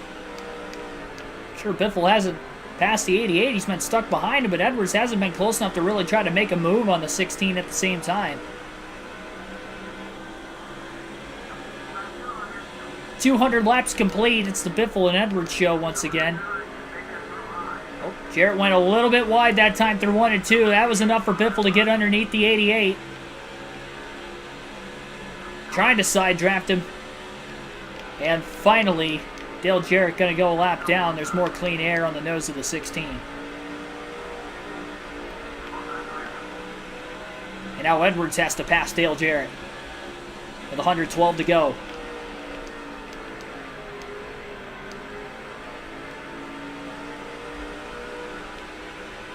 Edwards to the inside of the 88. And the pass will be made for the 99 on the 88. And again, he's behind the 16, but now clean air in front of the 16, so it's going to be even harder for Edwards to try to make a pass.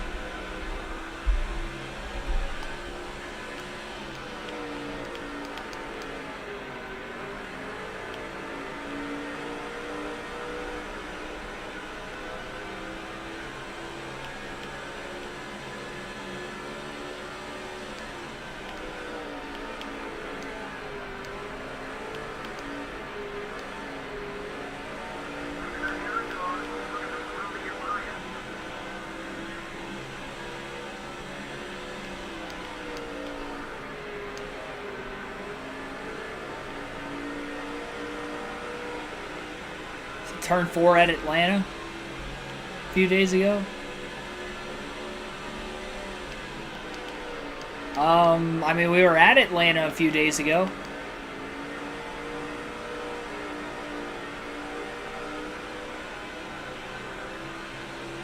Are you sure it wasn't that race? I mean, as many races as I commentate, both real and virtual, you're bound to come over some gaffes from time to time. Everybody does it. Any commentator out there has had imperfections when actually commentating at times. It's the ones that minimize it and make it not as big of a deal when it does happen. You kind of like slip over it and people don't recognize it.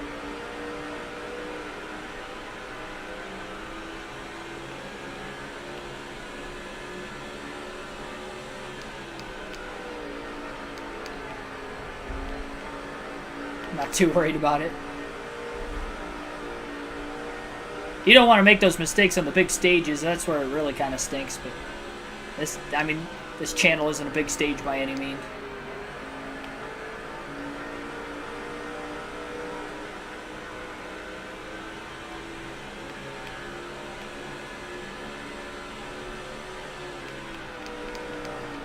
So we'll have one more field pass yet in today's race.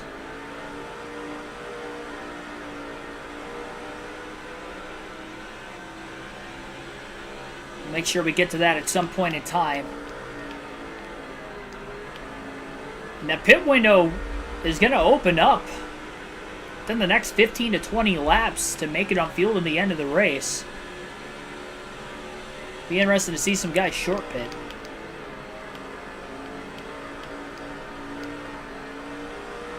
I think Greg Biffle's plan is going to be to stay out as long as he possibly can at this point.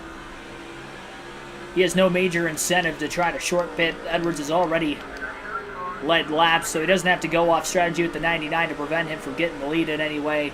Even if Edwards cycles out in front of him, it's going to be enough laps and Biffle's going to trust that he's going to have time to be able to pass Edwards. Even though it's hard to pass, he obviously showed that he was able to do it cleanly once. I think he's more than capable of doing it again. It's Edwards who is struggling to get by the 16. I feel very confident and holding on to this lead, even though he's been right behind me this whole time, just because of how hard it is to pass at this track. The major things is when we get really close behind another lap car, like we're getting close here to John Andretti in the 14 car next. Andretti already one lap down. I believe Rusty Wallace in the 2 is the last car in the lead lap up the way.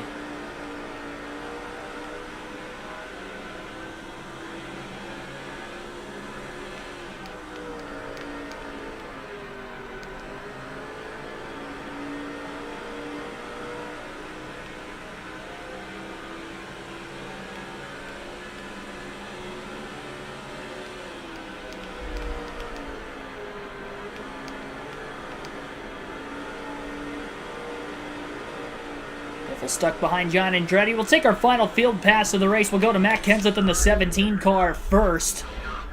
He is in 8th place. And Mark Martin and Kurt Busch have actually fallen back. They were 3rd and 4th before the last set of green flag pit stops. Martin 6th. And Kurt Busch in 9th as Jimmy Johnson has just passed the 97. Blub, thanks for tuning in. There's a lot of traffic not that far up ahead yet. Kenseth and Martin side by side. Kenseth will make a pass for 6th. So in the back half of the field early in this race, he did not qualify too well. 10.6 seconds off the lead in 6th for Kenseth.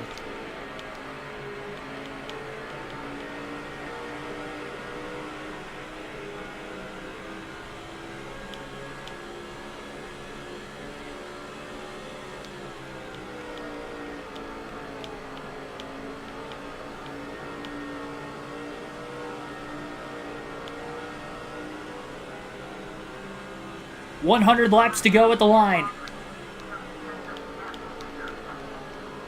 Final sprint to the finish now.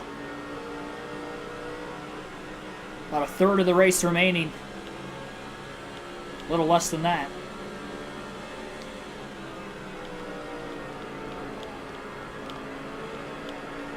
Wondering if Dale Jr. might be the next car for position for Kenseth. We'll go one more lap with the 17.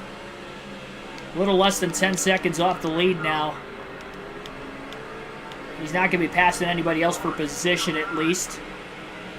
Just lap cars only at this point. We'll contact with Sterling Marlin in the 40.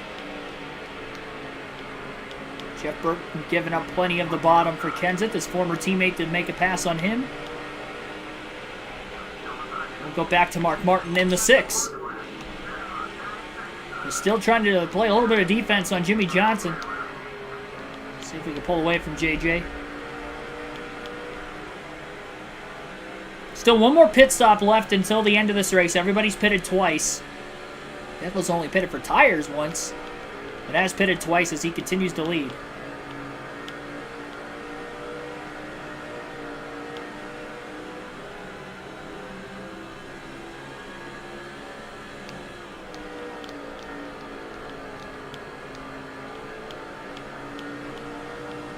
Hit the effing post.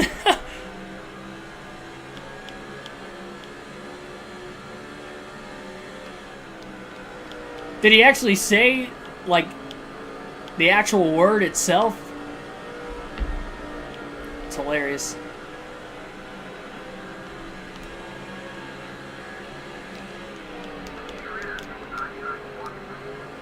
Martin slipped up the track a little bit, had a nice big run on the front straightaway. It's the back of Schrader. Couldn't make a move on him though. Schrader protecting the bottom. I don't even think Martin's going to catch up to Kenseth. There's still 5 lap cars between himself and the 17. We'll go one more lap with the 6. Then we'll go back to the 97 of Kurt Busch next. Martin finally gets around Schrader. Burton inside of Marlin. 3 wide, in fact, going through the backstretch. Martin off the curb did a great job keeping it off the 40 of Marlin still. Even with hitting the curb there, and clears Sterling Marlin into turns 3 and 4. So now to Kurt Busch we go in that 97 car.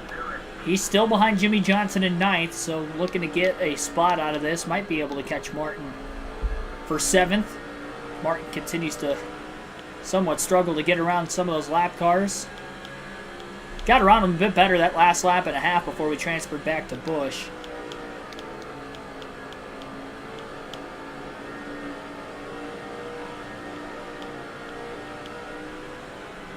Local TV. Even still, that's hilarious.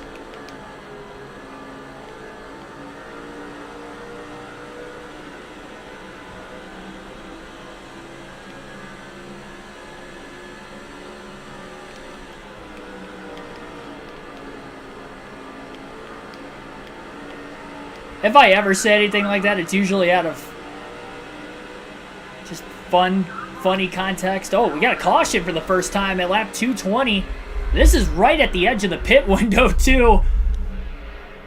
Debris on Jeff Gordon's race car. I'm not sure where he got all that damage from, but debris from Gordon will bring out our first caution at lap 220.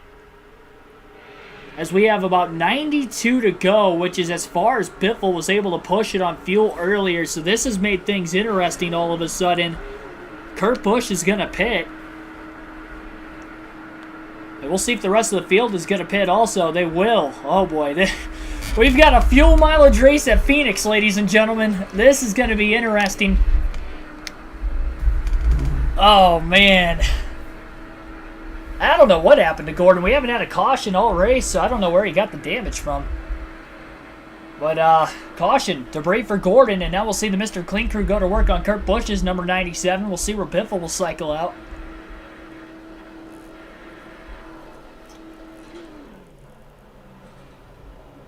First chance to take a drink of water today. Me. Well, during the stream. I drank some before this.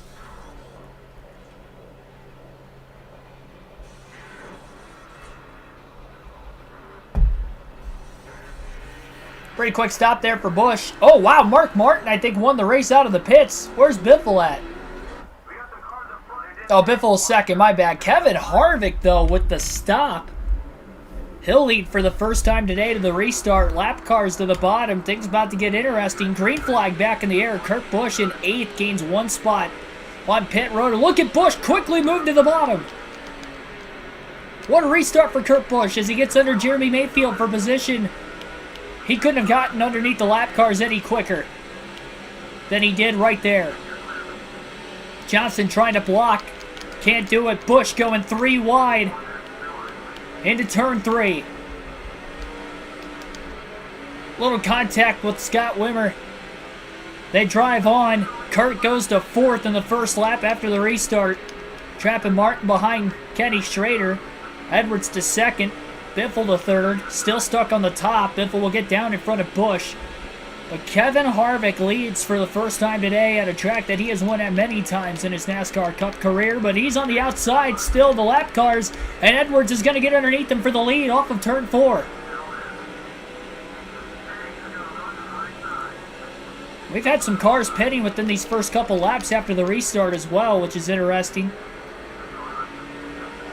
Edwards to the lead, Biffle to 2nd. Kurt Busch looking to get underneath of Kevin Harvick. Harvick blocks. It continues to hold the bottom into 3 and 4. Kurt trying to make it 1, 2, 3 for these Roush Fenway Fords once again. Harvick blocking Busch still on the front stretch. We'll go to Carl Edwards next at the start-finish line, this time by Harvick up to P2 again. Accidental contact with the 16. Busch to third.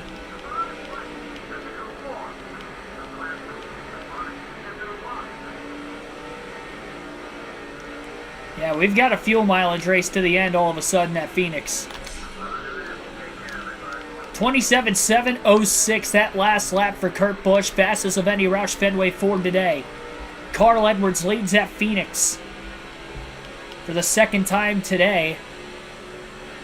If you're just tuning in, we just had our first caution of the entire race at lap 220 when Jeff Gordon had shed debris from his race car. So we haven't even seen a wreck today. Just a debris caution. 27.689, and I think Carl Edwards has made the right adjustments to his car because he is running faster laps than anybody else has ran all day.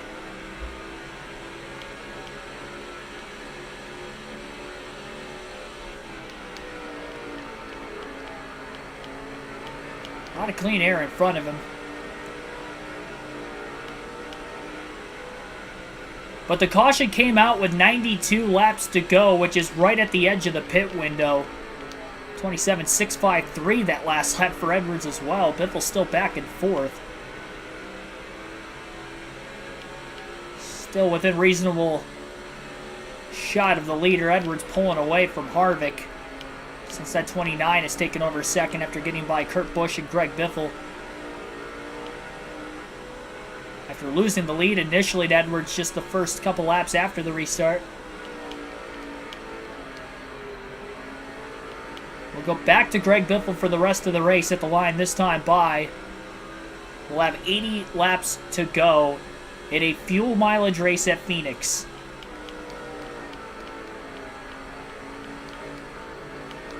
Of all the times for that first caution to come out, and potentially only caution in this race to come out, that might have been the weirdest time for it to happen.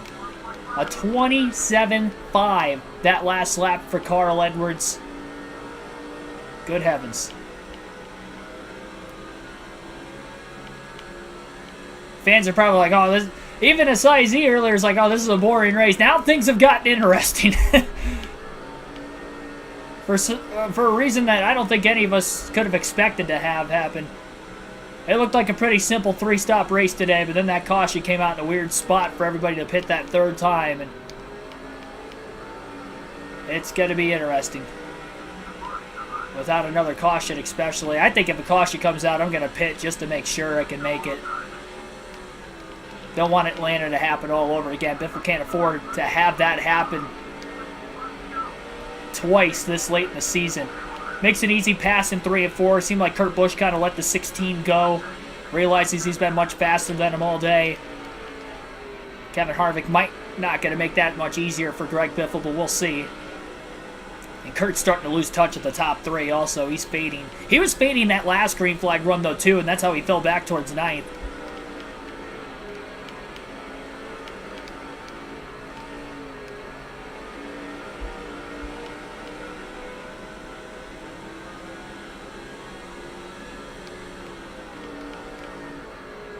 Quickly went from 0 to 100. That is true. It's like, oh shoot. It just kind of seemed like it was going to be the Edwards-Biffle show again. And it might still be that way, but we're mixing the fuel strategy in with this as well. Jack Luke Key, thanks for tuning in. Watching from Melbourne, Australia.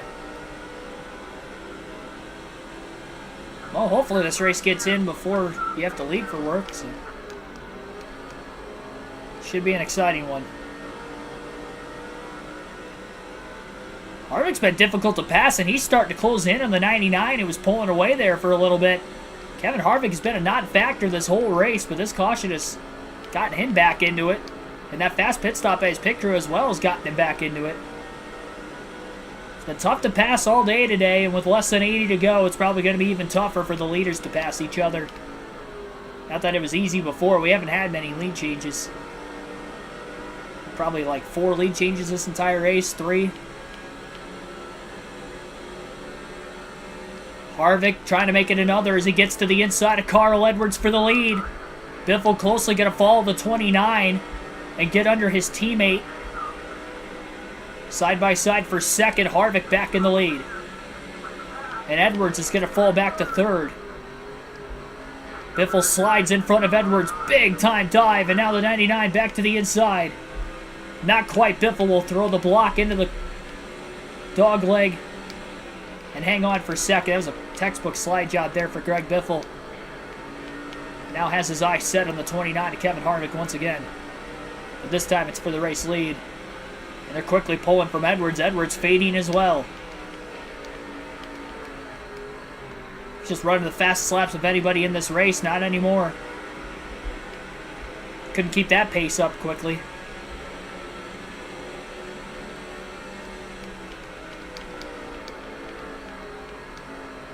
Biffle. Under Harvick. Oh, he moved him! Couldn't complete the pass, though, but he got underneath him. A little bump and run from Greg Biffle. Crowds the 29, clears him off turn 2. Biffle back out in front at Phoenix with 71 to go this time by.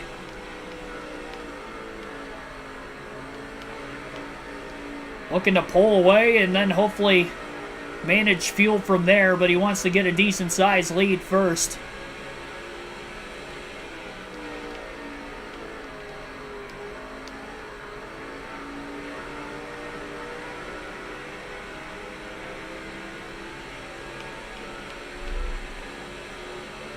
Biffle's got a much better car than what he did at Atlanta in the last fuel mileage race, too. This would be even more painful. This is more painful because this is a race-winning car. Atlanta, it was pretty much of a toss-up between Edwards and Biffle. I think today, clearly, Biffle's quicker. I don't think the 29 and the 99 are going to let Biffle pull away that easily, but we'll see.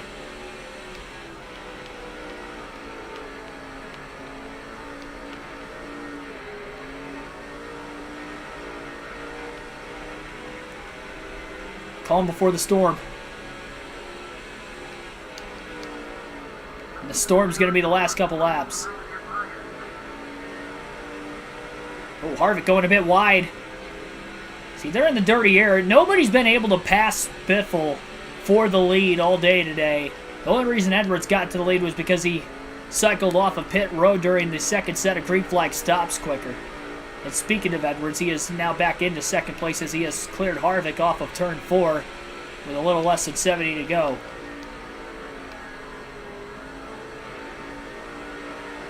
How many fans won't be I mean, most races, it doesn't matter what track you go to or what kind of a race it is, everybody stands up for the last lap or two.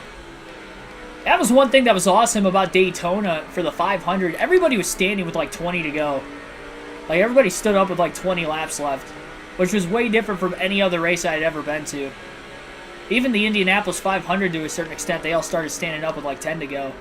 Like, you can tell it's just a bigger deal than most other races.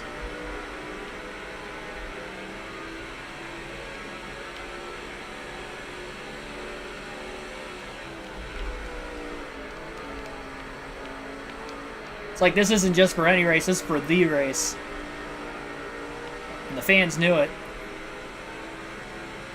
So it played into the excitement.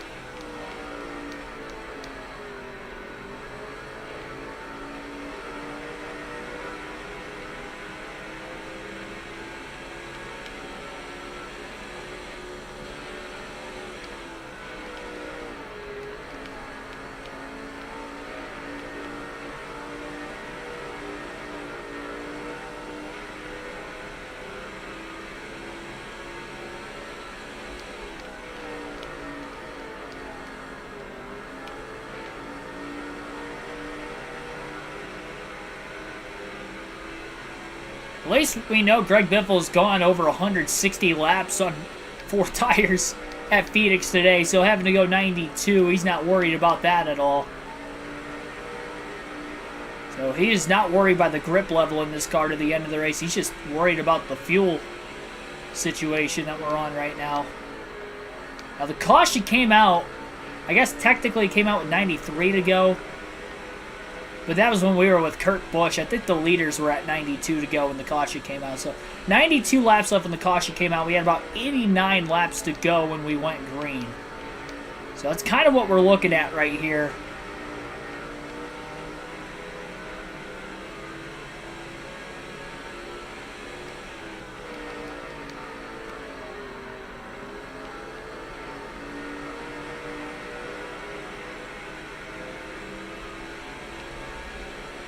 And these kinds of races that we're having today with the fuel mileage even more enticing because we know we're at the end of the season. We know we still have a shot at the championship. More so than what we did last season with a few races to go. In our Do It For Dale series, we have an even better shot here, sitting third in the standings with 8 races left after today. And you've got the points leader breathing down your neck. It's what we watch for all the way through the season to find out if it's going to come down to something like this. And well, here in the 9th to last race of the season, it definitely is.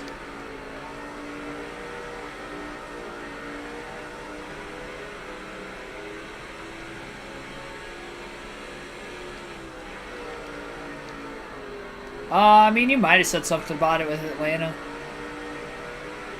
I mean, I was committed at that point. That didn't really cost me any positions because I ran out in the middle of 3 and 4, which is about the time I was going to have to start checking up the pit anyway if I wanted to. So that didn't really cost me any extra time. Because you never know if a caution would have came out. You know, I ran out coming to 2 to go. You never know if a caution would have came out a lap or 2 before that. That would have ended the race. And then I would have finished second. It just never happened. I mean, look at Sonoma last night. Caution came out with 2 laps to go. So that's kind of a similar circumstance we're in here. We get down to the final 5 laps. If it's looking really close, you got to stay out. Because if we get another caution that ends this race, you'd hate to have pitted knowing you probably could have made it at least another lap or 2 even though you can't make it to the end. And then you end up forfeiting positions as a result. It's going to depend on when you want to pit. Obviously, track positions matter more than anything today. We proved that with the fuel-only strategy in that first green flag stop of the race. The problem is, we don't know exactly how many cars are on the lead lap. I would probably say at least a dozen cars are on the lead lap. So if you pit, and there may be even more than that, but if you end up pitting with a caution, you have to hope that there's enough laps that you can get back up to the front. Because even though Biffle's had the fastest car, and he's been really the only one that's been able to actually make passes for the lead, for instance, today, during green flag conditions on non-restarts, you have to have enough laps to get there first. And if you only have about 20 or less laps to go, I don't think that's enough time for me to make it through the field. And the worst part is, too, about being the leader in that situation, is that you have to make the first decision. I might stay out, and then everybody else pits, and then they have fresh tires. And we might be short on fuel. Like, that would be the worst thing possible.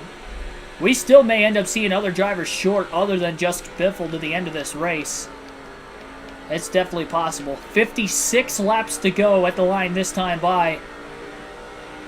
And we've definitely got a dilemma on our hands that will unfold within these next 20 to 25 minutes as we get to the checkered flag.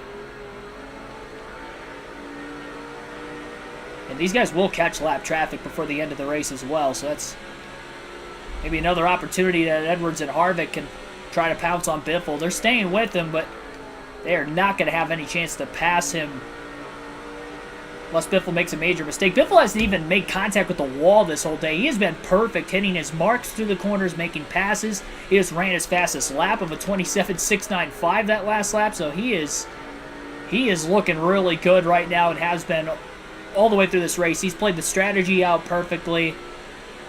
That lady luck is the only thing that can ruin his chances of getting a good finish, or especially a win today. And it's better to be lucky than good. Biffle's been good today, but can he be lucky?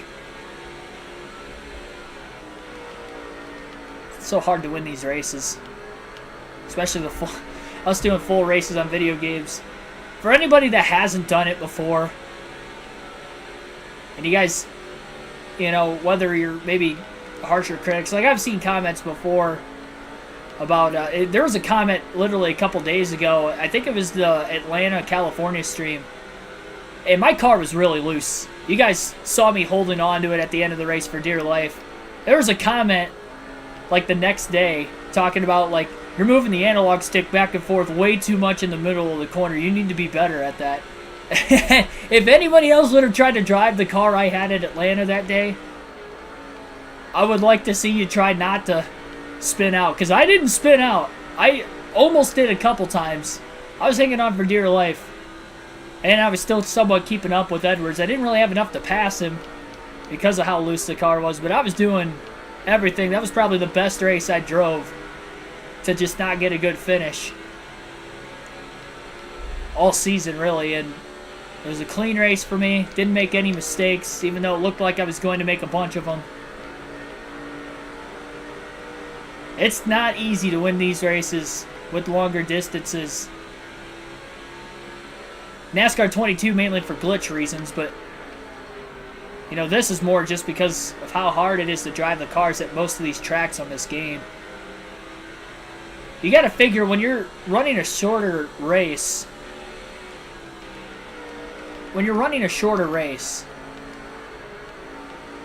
say like 25%, if your car's really loose, you don't have to go a full run. I mean, your full run is going to be like 20 to 30 laps at most tracks. So you might have to hold on for dear life the back half of the run for like 15 laps or so, 20 laps with a really loose car. But when you're running a full race and you have a loose car, you're having to hang on to that thing for like 30, 40 laps. And so your margin for error is increased exponentially. And I think that's why when you do see me wreck, that's why. Like, I'm hanging on for it. I just couldn't hang on anymore. That's where the mental side of it really comes in. Even on the video game side of things. You have to be just so precise not to mess with it too much.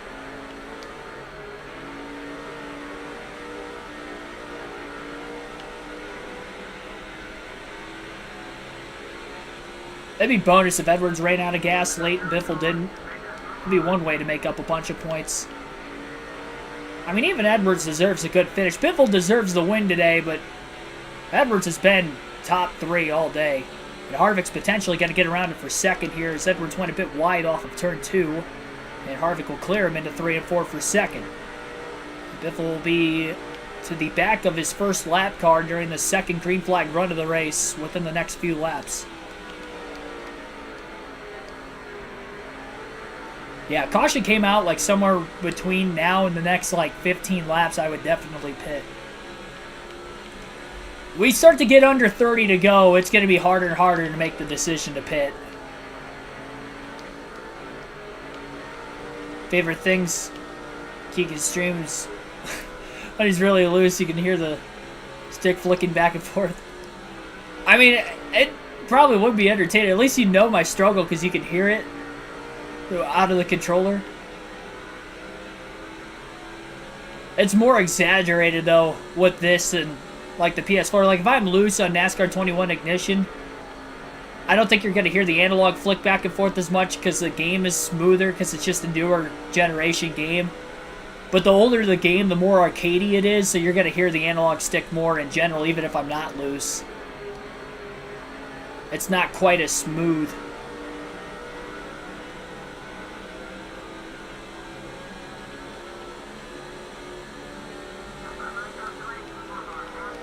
Biffle's just hit halfway on fuel with 45 laps to go. We restarted with 89 to go. That tells me that we're probably a little less than a lap short on fuel to the end of the race. By my calculations, I think we're a little bit less than a lap short. It's only a 1 mile track. That's savable. If we were like 3-4 laps short, that'd be getting pretty tough, but Biffle slowly starting to pull away as he gets around his first lap car of the green flag run. Lap 270 at the line. We're already almost 50 laps into this run.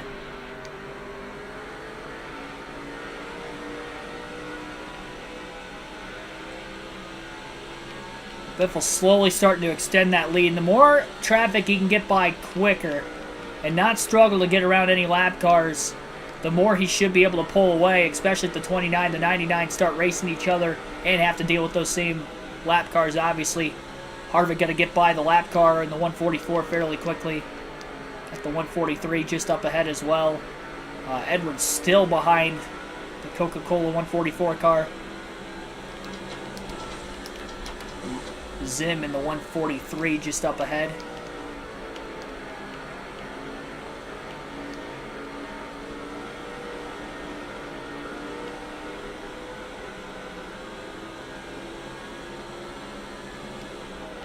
.41 to go. And Edwards has gotten around the lap car. He's still within about a car length and a half roughly behind Harvick. Biffle trying to get by the 143. Stuck behind him for almost a lap. You want to make a clean pass though too. If you make contact, it's going to bog the car down just a little bit as well as the car around you. It risks bringing out a caution.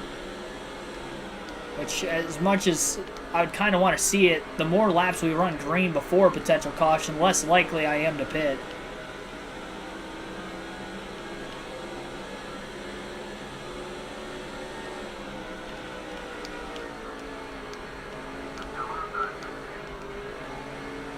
We'll still can't get around the 143.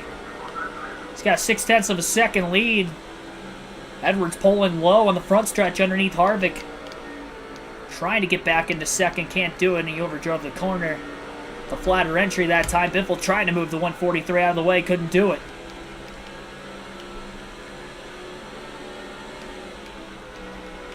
Deep dive into turns 3 and 4. Finally got underneath. And he is going to clear him. Oh boy, he forced himself clear. But he did clear him. Close call there in the front stretch. Both cars barely kept it off the wall. Biffle still hasn't hit the wall today through 275 laps. Definitely aggressive in trying to make that pass. He took a lot longer to get by him than what he did the first lap car of the run.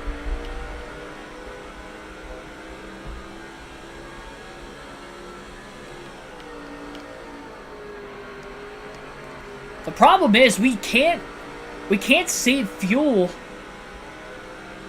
because we're only a half a second ahead. If we can't let Edwards beat us, then he's right there. He's in third still, within a second of the lead. He's got to hope we're first short than everybody else is too.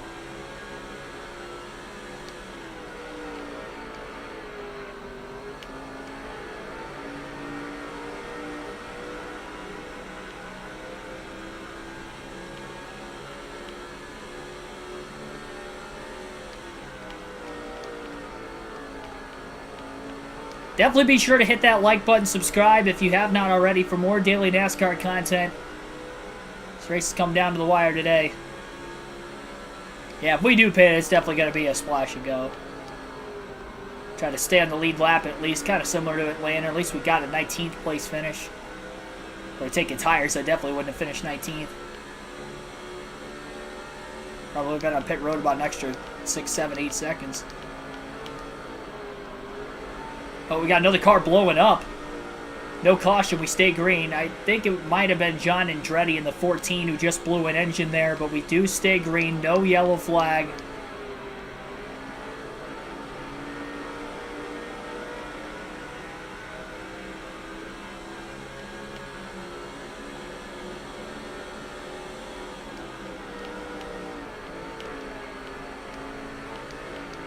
Edwards sabotaged the pit crew. Was caught Kyle Petty in the 45.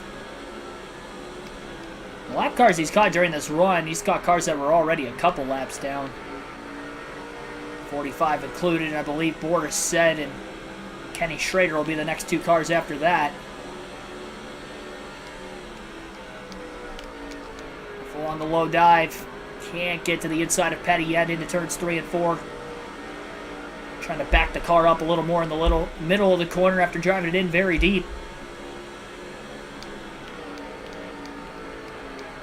Still ran a 27.7. Petty's still staying in front. Oh, man, we got trouble. Heading towards turn 3. Some smoke just kind of came in out of nowhere. Biffle still trying to get under Petty. Can't do it. So there was contact somewhere around the dog leg. That could have been a yellow, but we continue to stay green again. 31 to go. And Petty is holding up Biffle because Harvick and Edwards start to close again. It's going to be the best chance to try to pass Biffle for position under green flag conditions. Biffle again deep into turn 3 to the inside of Kyle Petty. Trying to stay hooked to that yellow line. And he is forcing Petty. Didn't make contact. Trying to pass him clean at all costs. Difficult pass, but a well-done pass by Greg Biffle.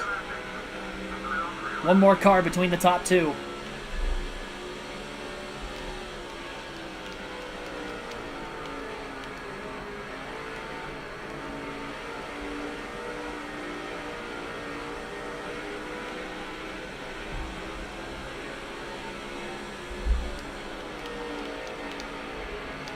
Edwards not going to be able to capitalize and use the lap car as a pick to get by Harvick. Harvick remains in second. 5 points per position between the top 5, so it'd be a 20-point gain for Biffle over Edwards. If Edwards finishes third and Biffle ends up with the win, due to it's a 10-point difference between first and second, 5 between second and third, and third and fourth, and fourth and fifth, and then fifth and sixth is 4 points per position, all the way back to getting outside the top 10 and 11th, then it's 3 points per position. But as of right now, though, you have that, and then also the fact that Biffle has scored 5 more bonus points than Edwards today because he had, well, clinched the most laps led a long time ago. Over 100 laps ago, he clinched it. So he led over the first 172 laps of the race before losing the lead during that second set of green flag stops. Edwards lost some time to Harvick. It took Edwards probably the longest to get around Kyle Petty of any of the top 3. Harvick trying to close back on Greg Biffle again. Not sure where Johnson is. I think he restarted around 5th or 6th. He's been in the top 10 all day for the most part. And Harvick trying to become the 13th different winner this season. Hasn't been in contention for a lot of wins. He's outside the top 10 in points, but Junior's outside the top 10 and won at Sonoma yesterday, so it's possible. Kenny Schrader and Borisset right in front of Greg Biffle. Biffle going low. Can't get underneath Schrader because Schrader was underneath Said. Biffle almost in the wall off of turn 4. He was pushing hard, trying to get underneath these guys. Good job not making a mistake. Now he gets underneath Borisset, who overdrives turns 1 and 2. Wanted to get to the inside and not risk getting stuck up high, trapped behind any of the lap cars for Harvick to try to use him as a pick.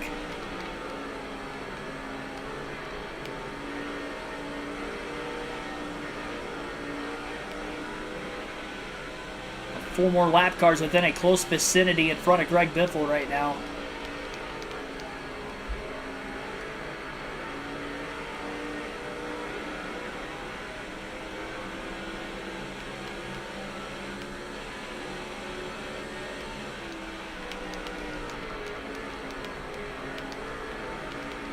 Biffle almost under Schrader. He had to hiccup a little bit off the throttle in the middle of the corner. Barely kept it off the 49. Quarter of a tank of gas left with 23 to go.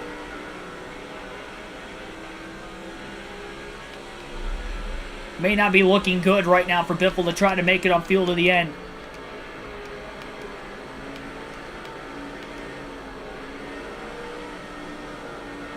Just can't get by Kenny Schrader either.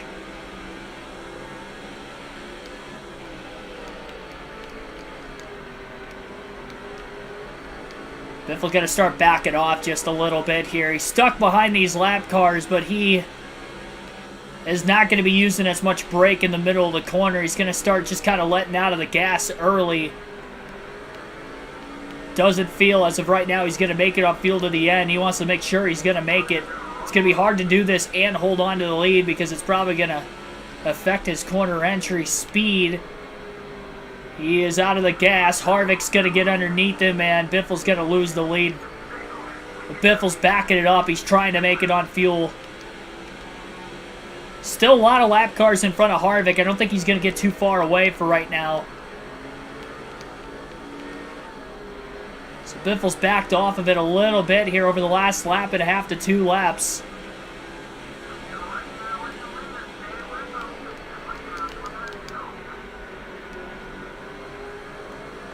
And hey, this is tough. Hurts my soul of Harvick's pulling. And Harvick's getting through the lap cars a lot better than what Greg Biffle was. Biffle on the inside of the 08. He's going to try to pick the pace back up again. We're down to 19 to go, and Kevin Harvick got through those lap cars a lot quicker than what I would have thought he was going to. Biffle finally gets around 2 of the 4. Christian Thomas, thanks for tuning in. Scott Riggs. Thought he was going to cross Harvick over there for a second. Almost got underneath him, but not quite.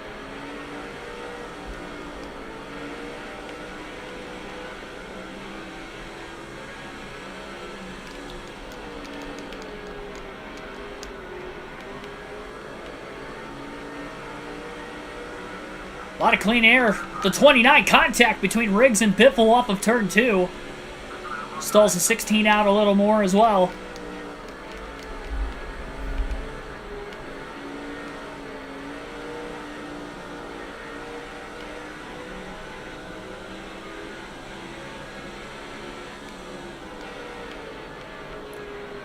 Not using as much brake that time. He doesn't want the lap cars to get underneath him and get around him.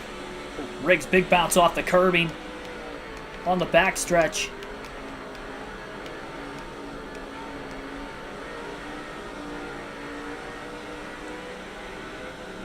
Harvick with a 0.4 of a second lead right now. Biffle lost the car going into turn 1 just a bit. Stays in front of Scott Riggs. Another giant bounce off the curb for Riggs. Biffle hit the curb too, just trying to keep the 10 car behind him. It's going to be really excruciating if we make it on fuel and don't win. But I mean, who knows?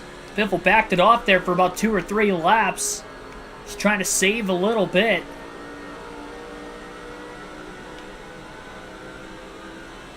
Made him give up the lead. We're down to just 15 laps to go.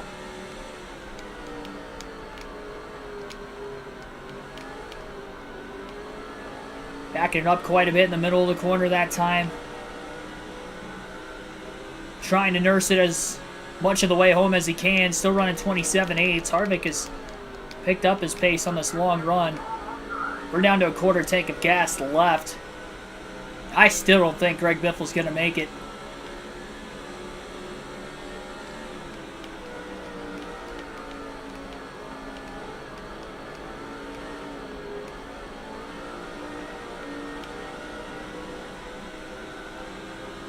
$13 to go.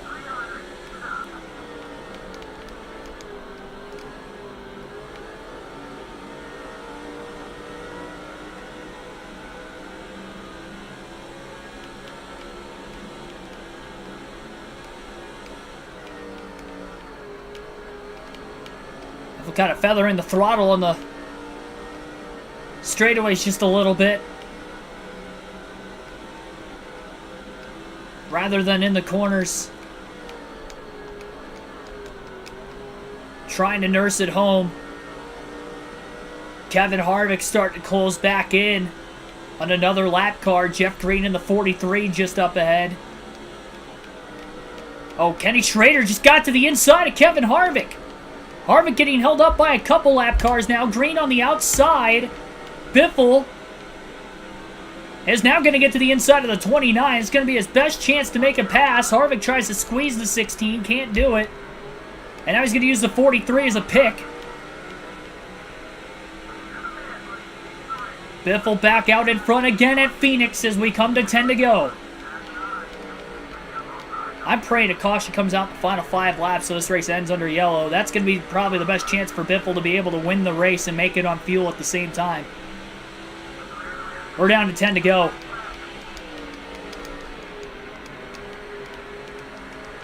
Harvick still stuck behind Schrader. He finally got around Green. Biffle is just feathering the throttle right now. All the way down the backstretch. Doing what he can, but he's got to keep the 29 behind him too. Clean air in front of the 16. Harvick's best chance to pass is Biffle trying to save a little bit of extra gas. Biffle out of the gas way early.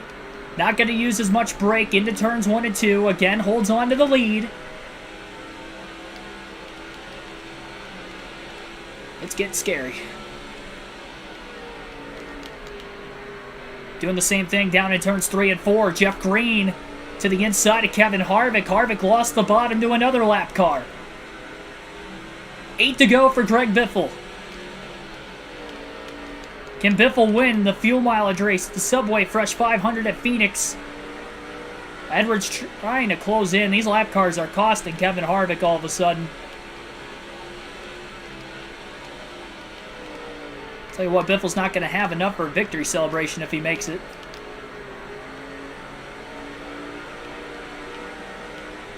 Textbook definition of just trying to nurse it home right now. 7 to go.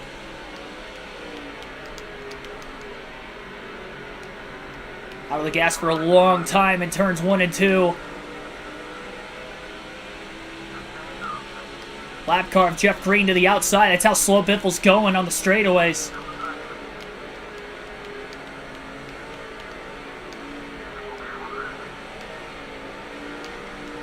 Six to go at the line.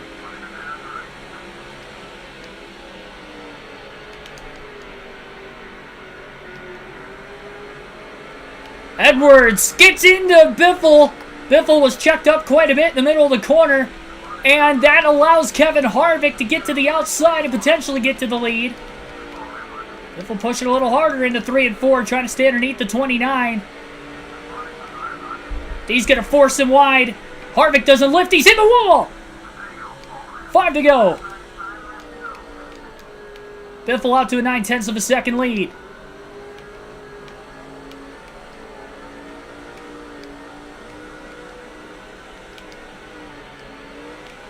Way out of the gas. As long of a period of time as possible.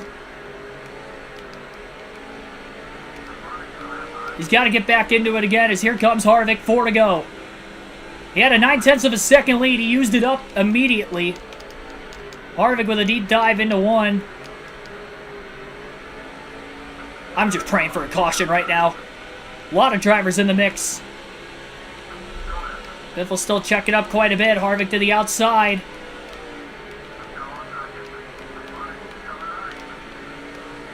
We're down to 3 to go at the line.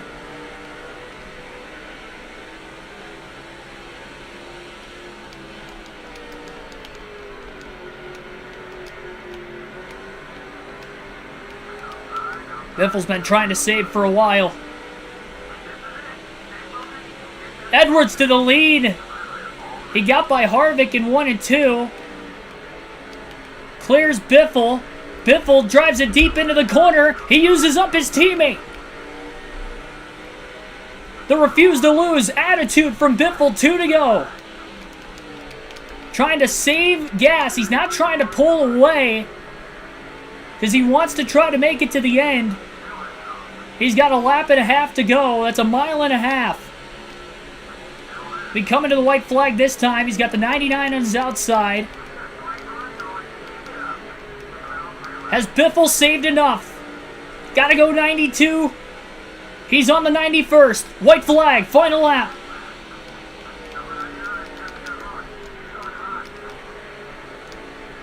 Biffle with a hornet's nest behind him, and he's pushing now. He's not saving anymore. Half a lap to go. Harvick and Edwards are side by side for the lead into 3 and 4. Or for second, sorry, into 3 and 4. Biffle leads. And he's gonna make it. Greg Biffle has won on fuel mileage at Phoenix. He runs out across the checker flag.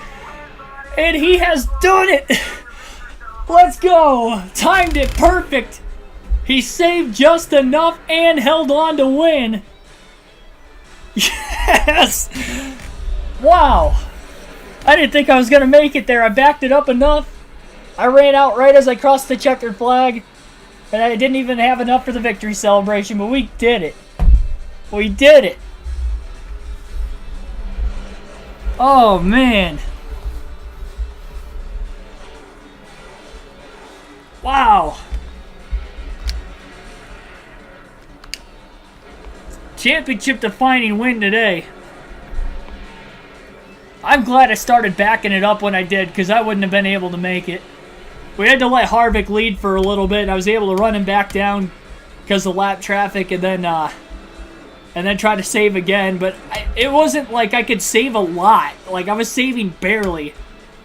I was just backing it up a little more in the corners by not getting on the gas as soon, and I was kind of holding them up, and they would get to the outside, and then I would kind of lean on them a little bit to try to make sure that they weren't going to pass me. Because if they would have passed me again, it would have been game over. I mean, Edwards did pass me, and I sent it going into 3, just trying to get back alongside of him again. But we made it. Margin of victory, 0.3 of a second. And Greg Biffle holds on to win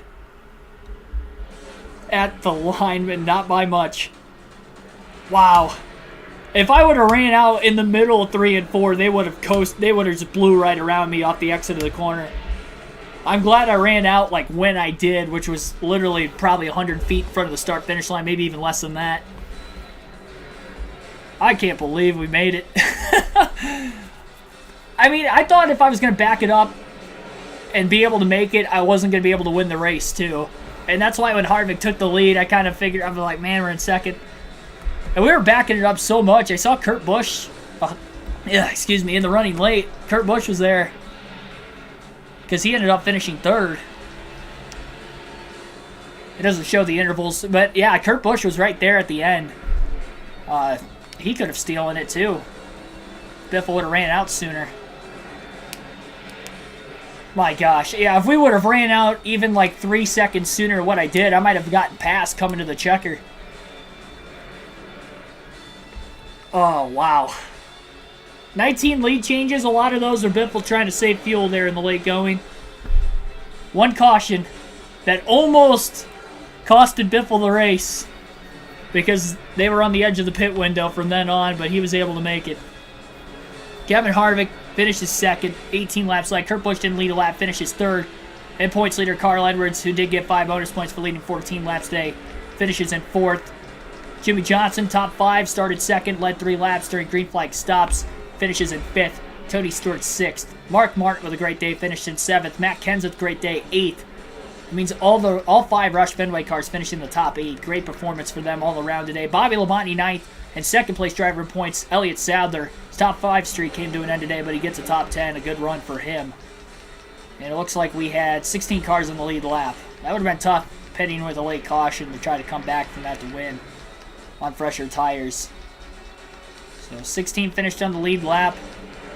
Jimmy Spencer blew an engine at lap 4. Terry Labonte at lap 161. We saw that. Jason Leffler blew an engine earlier. We saw John Andretti blow an engine late. And that was it. 4 drivers DNF today. 2 hours, 31 minutes total time in the race. Average race speed of 123.94 miles an hour. And Greg Biffle is your winner at Phoenix. Dominant race, but it didn't look like it at the end because the fuel mileage situation made it a lot tighter than it needed to be. And we were only there because of the only caution that came out for Jeff Gordon shedding debris. It wasn't even a crash. He had debris. I'm not sure how he had his car as damaged as he did, but his car was beat up. And almost costed Biffle. We live to fight another day. We would have ran out, and we would have had a poor finish. Last on the lead lap, let's say finished 16th. Edwards could have won, potentially, in the situation we were in. We would probably be over a full race worth of points out of first, but that is not the case. And Edwards fell back to 4th. Now Biffle's only 112 out of first. Edwards does grow his lead out a little bit with his 4th place finish versus Sadler's 10th, so his lead over 2nd place is now 59 points. Good top 5 for Kurt Busch today. Again, finished 3rd. He didn't lead any laps, no bonus points, but he's only 191 back. Not completely out of it by any means. Jimmy Johnson had a top 5 again today. He's been on a little bit of a hot streak here lately. No wins still in the season, but he's been super consistent. He's 5th in points. Gordon all not that far back as well. I think everybody in the top 6 still has a shot with 8 races to go, even though 4th, 5th, and 6th are over 1 race worth of points out of 1st. But then you get back to Mike Bliss, and he's over 2 races out. I mean, it's going to take a legitimate miracle for guys like Mike Bliss, Matt Kenseth, Tony Stewart, Bobby Labonte to get back into it. And it's just even bigger back to Dale Jarrett, Dale Jr. I mean, even Labonte's 3 races out with 8 to go. So it's pretty much a race within the top 6, but a tight race within the top 3 with 8 races to go in our season-long points format. That's going to wrap it up here today. Thank you, everybody, for watching. What a race. Fuel mileage at Phoenix. Greg Biffle gets the win, barely running out of gas as he was crossing the checkered flag with the pack right behind him there at the end, or at least the top 4 were all in contention there if Biffle would have ran out any sooner than what he did. Like I said, if I would have ran out of gas 3 to 4 seconds sooner, more towards the exit of turn 4 than on the front stretch, they probably would have blown around me, would have had no chance to block them. But that was not the case. Next race will be tomorrow night. Cup Series will be at Phoenix again. Biffle going to try to go for the Phoenix sweep. It'll be the Sandstorm 500K as we'll be running on the Phoenix Roval for the next race of the season. And I'll see you guys then. Thanks for watching, everybody. Have a good rest of your Sunday afternoon. And I'll see you back and better than ever again tomorrow night.